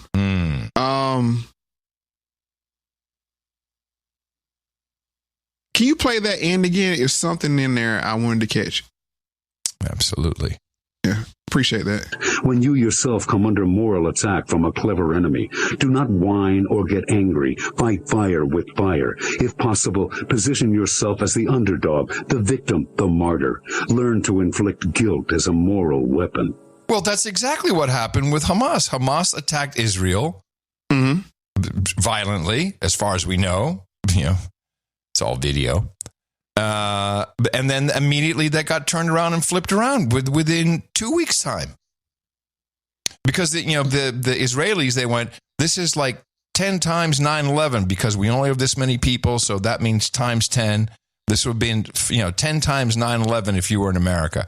And then, woof, that flipped right around on a dime to you're killing babies. And so the moral high ground went to the Palestinian side. Yeah, it's something I had a little different thought. Okay, I mean, not saying it's totally off subject where you went. Is Bill Gates really a bad guy? Now I know they clipped that, but seek first to understand, then be understood. And I do this with all these people, Soros, Bill Gates, everybody. The way I think they look at it is we giving you all the information in the world. We gave you all access to all the technologies in the world. AI, I think, is the last stop. And look at the quality of people that we produced. Now, how can you, and I don't agree with this, but I can understand, you know what I'm saying, how they look at things. They say, we've given you all this in this first world life you lived in, and you've done nothing with it. You play video games and watch porn, and you're not holding up your end of the deal of having kids, because that's the whole, if you notice, America has never been anti-child. No. America is anti-unplanned children. That's the problem, because if you know it's written in the tax code, if you have kids, they reward you with tax breaks. The problem is that we've had children that we didn't plan for and didn't have any structure for their lives. So now Bill Gates and his ilk steps in and say, you left me no choice. What do you want me to do? If this continues on, we'll be Mad Max. See how when you humanize people, you can at least understand where they come from. They say, okay, I see how you got there, Bill, but your plan is crazy. You know what I'm saying? Yeah, well, that doesn't take away from the fact that your plan is crazy to try to kill most of the people, but that's the way they look at it. Yeah, I think that, yes, I believe Bill Gates operates from what he thinks is just and humane. And but he has always had a mother figure handler in his life, and I'm sure he has one now. And that goes way back to Microsoft. Dvorak has told me that he knows a lot more about Bill Gates than I do. Right. Now, does he eat babies and drink adrenochrome? Looking at him, by the way, he needs some adrenochrome. He's gotten pretty gray and old. But no, I think he's actually quite a sad individual. I think he's obviously smart, but he's had these mother figure handlers, and I think Melinda was just fed up with the gig. She's like, I've done my time. Someone else can take over now. But the thing is, if you look at it through humanizing them, it makes it scarier. Yes. You know, it's easier to say that, oh, he's a monster. He's a bloodthirsty monster. No, this is cold, calculated math. Yeah. Cold, calculated white supremacist math. Yeah. That, hey, we need to get it down to 500,000. Yeah. No, he I think he really means that. Yeah. And justified, at least, like, that's why I brought the more. Yeah, from his From viewpoint. being on the moral high ground, I'm trying to save the world here. Your plan is going to, like Thanos, you know what I'm saying? Like, when you look at Thanos from that lens, it's like, okay, I can see where Thanos' logic got him to the point of getting all the Infinity Stones and taking out half the population. I can get it. Now, is there something else we can do with those stones, though? You know what I mean? Like, bruh. But I digress. I just want to say that, like, if you take a look at these people and, you know, their justification of being morally just, like, pick it apart. Pick it apart, you know what I'm saying? Because they're not, their actions don't justify their moral high ground doesn't justify their actions, but at least it gives you some insight to their motivations. Thank you, sir. 26. Deny them targets. The feeling of emptiness or void, silence, isolation, non-engagement with others is for most people intolerable. As a human weakness, that fear offers fertile ground for a powerful strategy. Give your enemies no target to attack. Be dangerous but elusive and invisible. Then watch as they chase you into the void. This is the essence of guerrilla warfare. Instead of frontal battles, deliver irritating but damaging side attacks and pinprick bites. Frustrated at their inability to use their strength against your vaporous campaign, your opponents will grow irrational and exhausted. Make your guerrilla war part of a grand political cause, a people's war that crests in an irresistible revolution. Okay, where do you put this? I think they're using this to try to get people to pop off. Yeah. They really are, you know,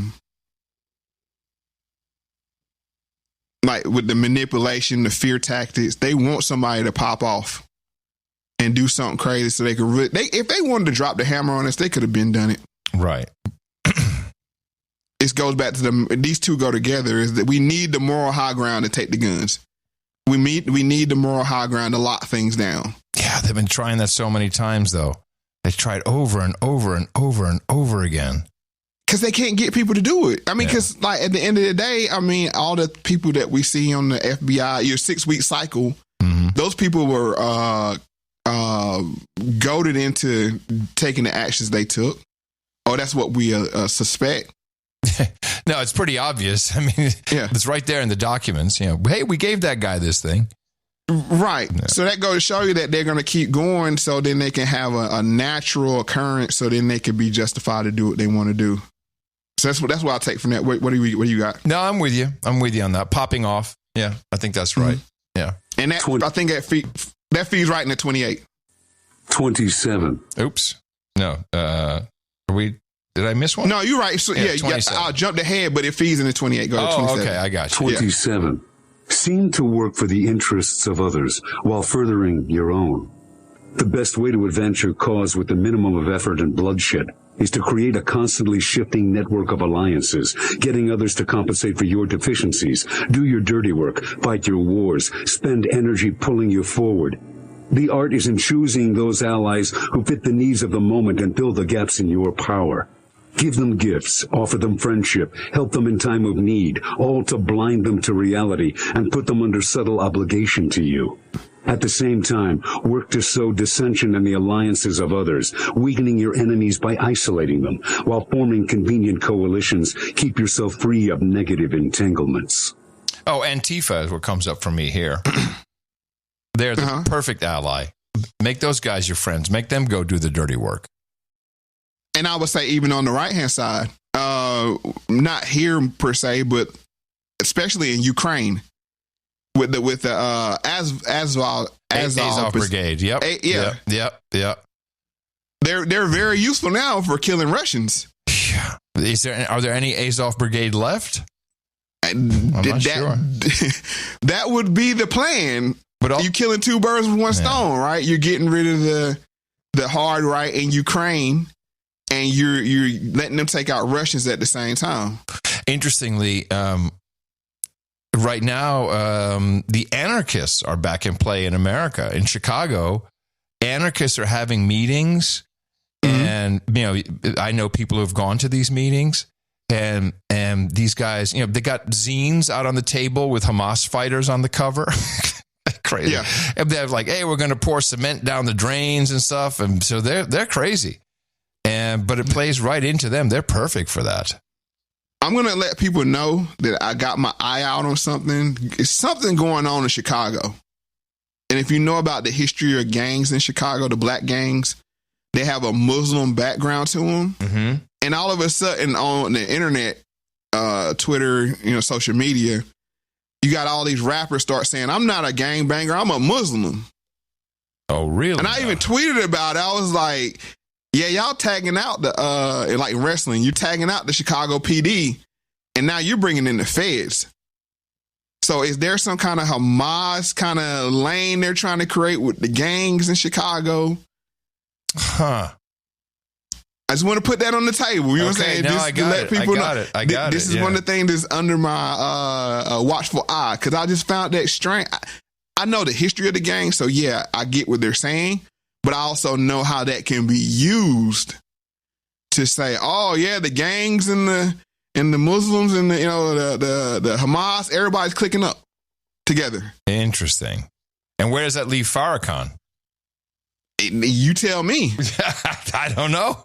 You see what I'm saying? Like that would tie up a lot of loose ends. Yeah. If they're able to get somebody to pop off. Like, that's why I said this 26, 27, and 28 go all together, because you just asked that question. Maybe 28 answers it. 28.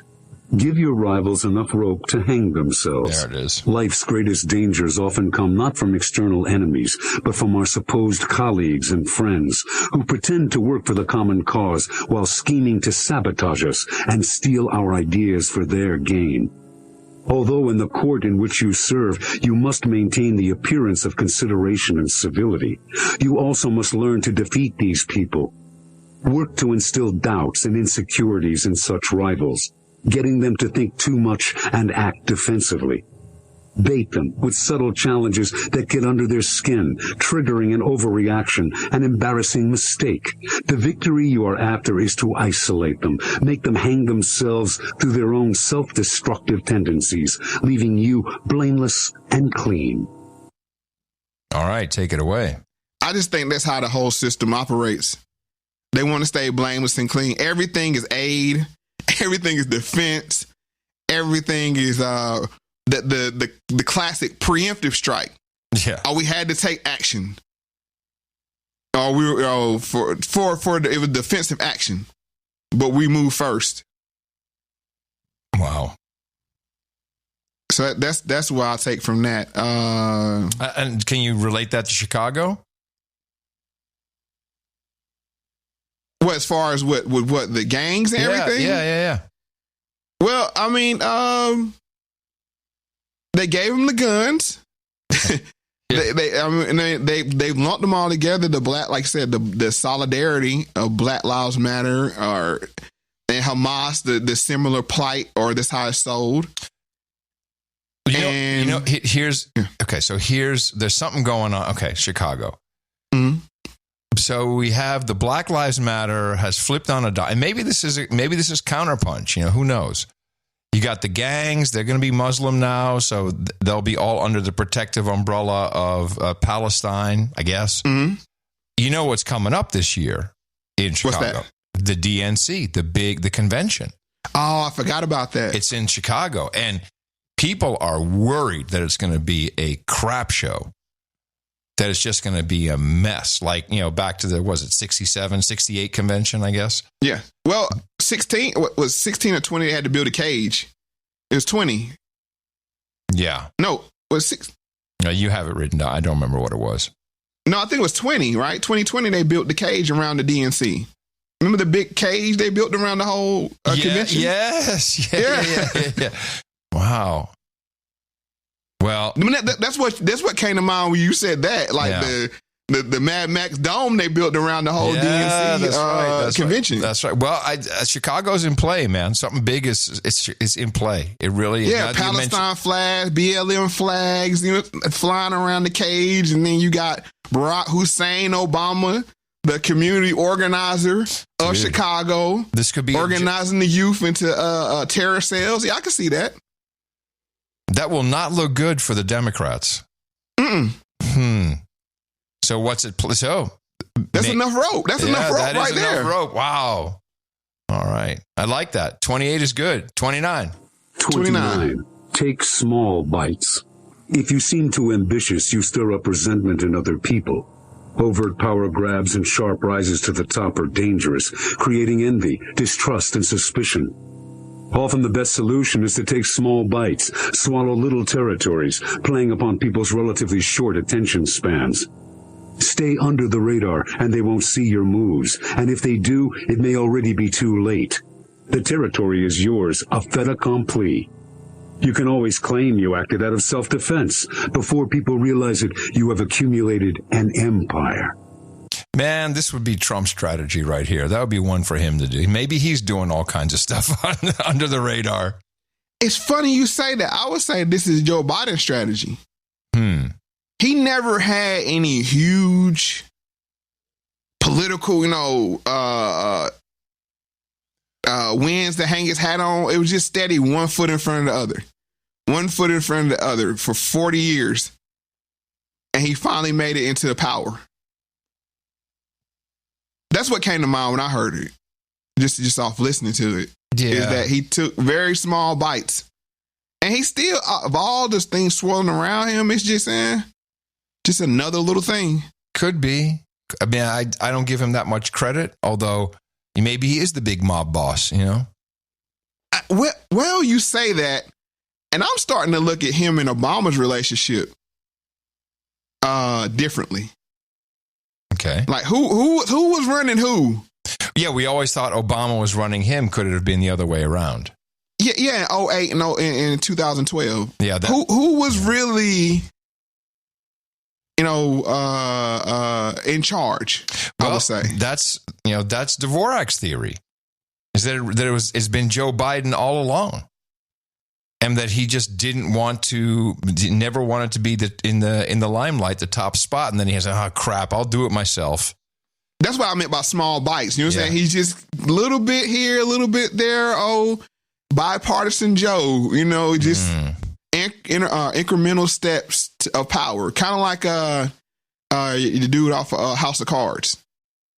Just is the lead, Kevin Spacey. Mm-hmm.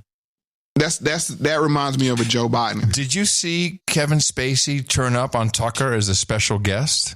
I did see that. What were your thoughts? Of course, he didn't show up as Kevin Spacey. He showed up as the president from House of Cards. What did you think?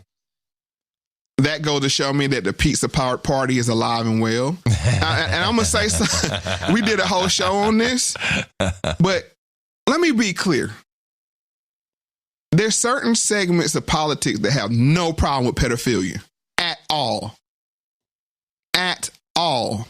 As you said, you talked about, in the show with what's going on with what is it? In the Congress or the Senate, those aides or whatever. Yeah. That's a whole thing. You know what I'm saying? Yeah. That is a whole apparatus. So I'm not surprised. I think the real problem they have is when little white girls are victims of pedophilia. Because that's their future mothers. That's the real. If you know with Epstein, that's his sin, right? Is girls, little girls, little girls. Right. But with Spacey, no problem. He was messing with little boys. It's all good. I mean, that's what I took from it. It really put Tucker in a different light for me. I'm like, whoa, bro, really? He can't be ignorant. Right. That's why I said the pizza party is alive and well. Not to say he's into that activity, but it's let the powers be known. Like, we're not completely out on the activity. It just needs to be done. As I say, they have a holiday for everything. Wow. Wow. Okay. Good one. I like that. 30. Penetrate their minds. Communication is a kind of war. It's field of battle, the resistant and defensive minds of the people you want to influence. The goal is to advance, to penetrate their defenses and occupy their minds. Anything else is ineffective communication, self-indulgent talk. Learn to infiltrate your ideas behind enemy lines, sending messages through little details, luring people into coming to the conclusions you desire, and into thinking they've gotten there by themselves. Some you can trick by cloaking your extraordinary ideas in ordinary forms. Others, more resistant and dull, must be awoken with extreme language that bristles with newness. At all cost, avoid language that is static, preachy, and overly personal. Make your words a spark for action, not passive contemplation. What I take from this is Inception. The movie Inception? Yes. They want to plant ideas into your head, but when they bloom and blossom, you will think you got there on your own. It's your own idea. Yeah. Yeah. And that's the real power. Is you can think, just lay that little seed and just walk away. That's crafty to do, but that's persuasion. That's real. That's smart people can do that. Mm-hmm. And they have like I said, they have a whole system of doing it where they just lead you to the water and then you drink it on your own. Yeah.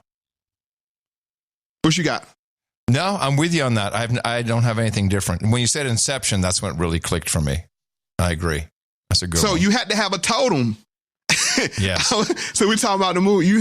We have to stay, and I'm saying all of us have to stay rooted in reality. This is not reality. No. This media, whatever, this is not reality.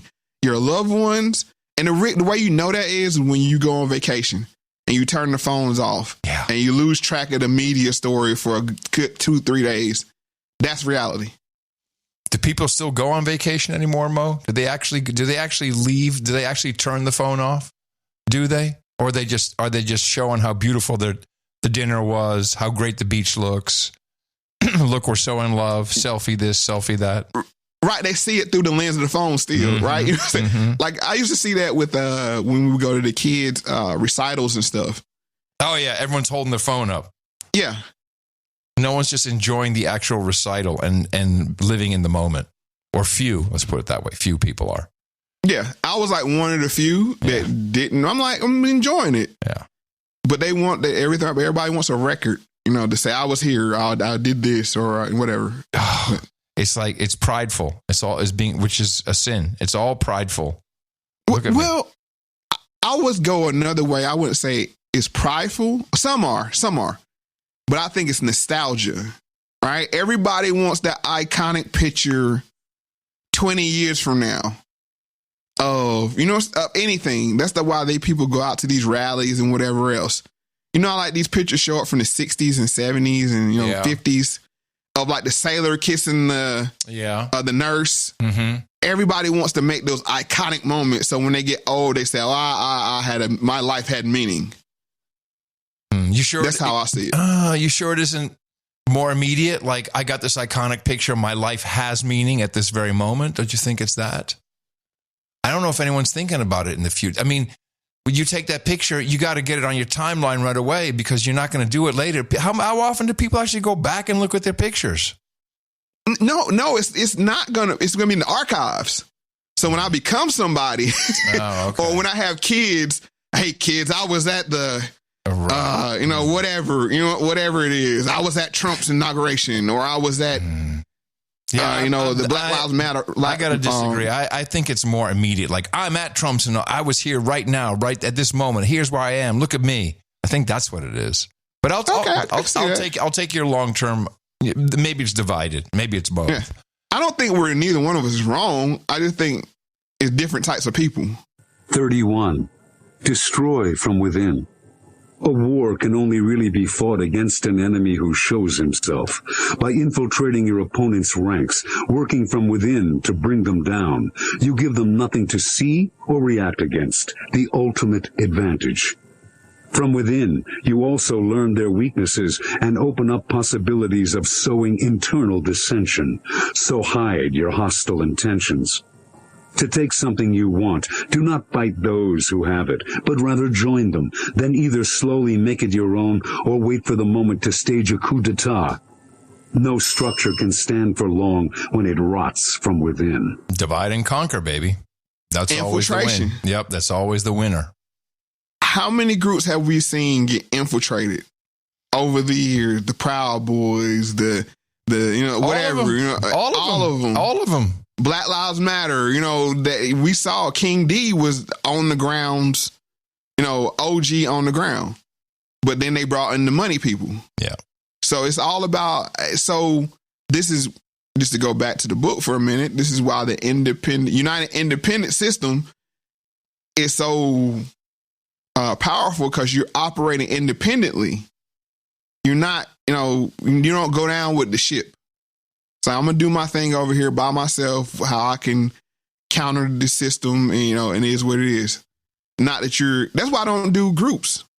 I don't do groups. I'm not a part of any group. Yeah. Sorry. I know how that goes. Yeah. No, yeah. It's true. Yeah, I don't have a solution for that one other than what you just said, which is go your own way. Yes. 32. Dominate while seeming to submit. Any attempt to bend people to your will is a form of aggression. And in a world where political considerations are paramount, the most effective form of aggression is the best hidden one. Aggression behind a compliant, even loving exterior. To follow the passive-aggressive strategy, you must seem to go along with people, offering no resistance. But actually, you dominate the situation. You are non-committal, even a little helpless, but that only means that everything revolves around you.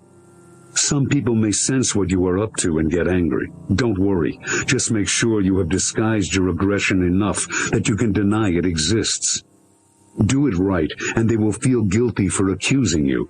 Passive aggression is a popular strategy. You must learn how to defend yourself against the vast legions of passive-aggressive warriors who will assail you in your daily life. Well, I think a lot of politicians use this strategy. Yes. Nikki Haley comes to mind. Even Vivek. I think they both use passive aggression. And the unassuming thing. I would say somebody you brought up earlier is a master at this. Pocahontas. Yes. Best example. She's the soccer mom. Yeah. I'll take a little sip of beer. That kind of thing. Would you like a beer?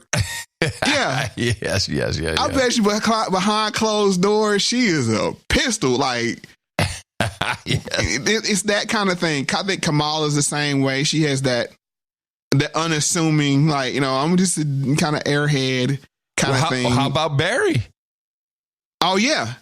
Perfect example. Yeah, so and as a group, I think the gays, and I said it that way, that's the way they use it, right? Is that we just want to have drag queens and have a party, and what's wrong with that? What harm could we do? And they hide behind them, in a way that nobody wants to offend anybody. Although I'd say the gays that's not them anymore. It's not. It's especially not gay men. They're not doing that anymore. Even the lesbians. I think it's just a very specific group now. Yeah, and that they have to go to the non-assuming, the most non-assuming. Yeah. So it's like, oh, well, men are still masculine, and that could be seen as aggressive. Yeah. So we have to get the most non-aggressive people to come forward. And if you notice, the strongest people on TikTok are the most unassuming people. Yeah. The most docile looking people. Yeah, you're right. But they're the hardest. Yeah, they're the hardest core believers in the ideology. You're right. Yeah. Are we to the end? I think we got one more. This is it. This is the last one. Number 33. 33. Sow uncertainty and panic through acts of terror. Terror is the ultimate way to paralyze a people's will to resist and destroy their ability to plan a strategic response. Such power is gained through sporadic acts of violence that create a constant feeling of threat, incubating a fear that spreads throughout the public sphere. The goal in a terror campaign is not battlefield victory, but causing maximum chaos and provoking the other side into desperate overreaction. Melting invisibly into the population, tailoring their actions for the mass media, the strategists of terror create the illusion that they are everywhere, and therefore that they are far more powerful than they really are. It is a war of nerves. The victims of terror must not succumb to fear or even anger. To plot the most effective counter-strategy, they must stay balanced. In the face of a terror campaign, one's rationality is the last line of defense. Well, that's pretty much America right there. Terror. Everything's a terror. Everything's a terrorist. Everybody's a terrorist. Everybody. It's all terror. It's the war on terror, the axis of terror. It's all terror. And the main takeaway of that whole statement is the last one. Rationality is the last line of defense. You have to stay rational. I'm telling you, this show, and this is not a normal show that I would do or even think to put together. But once I heard this book, I was like, and then seeing like people's reactions to what's going on, and you know, with all these wars on all these different fronts, it's like we need to take a step back, take a deep breath, because they're making us part of the problem. I like this episode. It was very different, but I like discussing it with you because you're always going to have. Or you usually have a take that'll be different from my initial take for sure. But it also reminded me of a lot of things I got to look out for myself, because it's easy to fall into habits. It's easy to go along with stuff. I'm not immune to it. Nobody is. I found this was therapeutic. I really appreciate this, Mo. I really like what you did here. And that's what I hope. Hopefully just people hearing us have conversation about things that you can't talk about or without being polarizing. Hopefully it recenter people. Yeah, and also maybe not to feel like you have to choose a side in anything. Just, I don't know. I mean, if there's a theme, it's like, I don't know. I don't have an opinion on that right now. Or maybe I never will. You know, it's like, I don't know. I'll get back to you. Yeah. I got my kid's recital is tonight. I got something else to do. Yeah. Oh, brother, I appreciate this. Well, thank you, Adam, for riding along with me. And as I always say, pay attention to everything and the truth will reveal itself. Thank you so much, brother. We'll see you soon. All right. See you soon, Adam. Yeah, I hope you understand. Everybody scams. A little Peter Pan paranoia. Polygram tell the truth. In the booth feed the drought. Couple ops bleeding out real heavy. Cop City ATL kill ready. Indoctrinate people slow. Incentivize money flow. The government got a hold on everything love. What if the loved one really don't love? Diminish the one love we trust. That's us. Anyway, we get it, we go get it for now. You was with it when benefits was added to the account. I could count on you for a favor. For a certain amount. Hold me down, hold me down, hold me down, hold me down. Anyway, we get it, we go get it for now. You was with it when benefits was added to the account. I could count on you for a favor for a certain amount. Hold me down, hold me down, hold me down, hold me down. We could scapegoat everything. We could penny pinch the homie for defending the dream. A simpler thing. By any mean, niggas will kill they team. Say the gun did it, wrong with it. White man, a front man, a whole vision. We just see self in his image. Won't be a self-critic, burn up our whole village. That wasn't us, that was colonialism. We keep our babies fed. We don't beat and rape on our women. We good. We is Wakanda. We Queen Rwanda. First black president, and he the one who bombed us. Yeah, making niggas rich. Black billionaire legit. Slave market deficit. Rise up, the price up. Escapism is better living than this. Better be honest, baby. We better when we admit we too can cause harm. We really should link arms. They already take arms. A factory, fake firms that kill us while we help them kill us. Hold me down, hold me down, hold me down, hold me down, hold me down, hold me down. Anyway, we get it, we go get it for now. You was with it when benefits was added to the account. I could count on you for a favor for a certain amount. Hold me down, hold me down, hold me down, hold me down.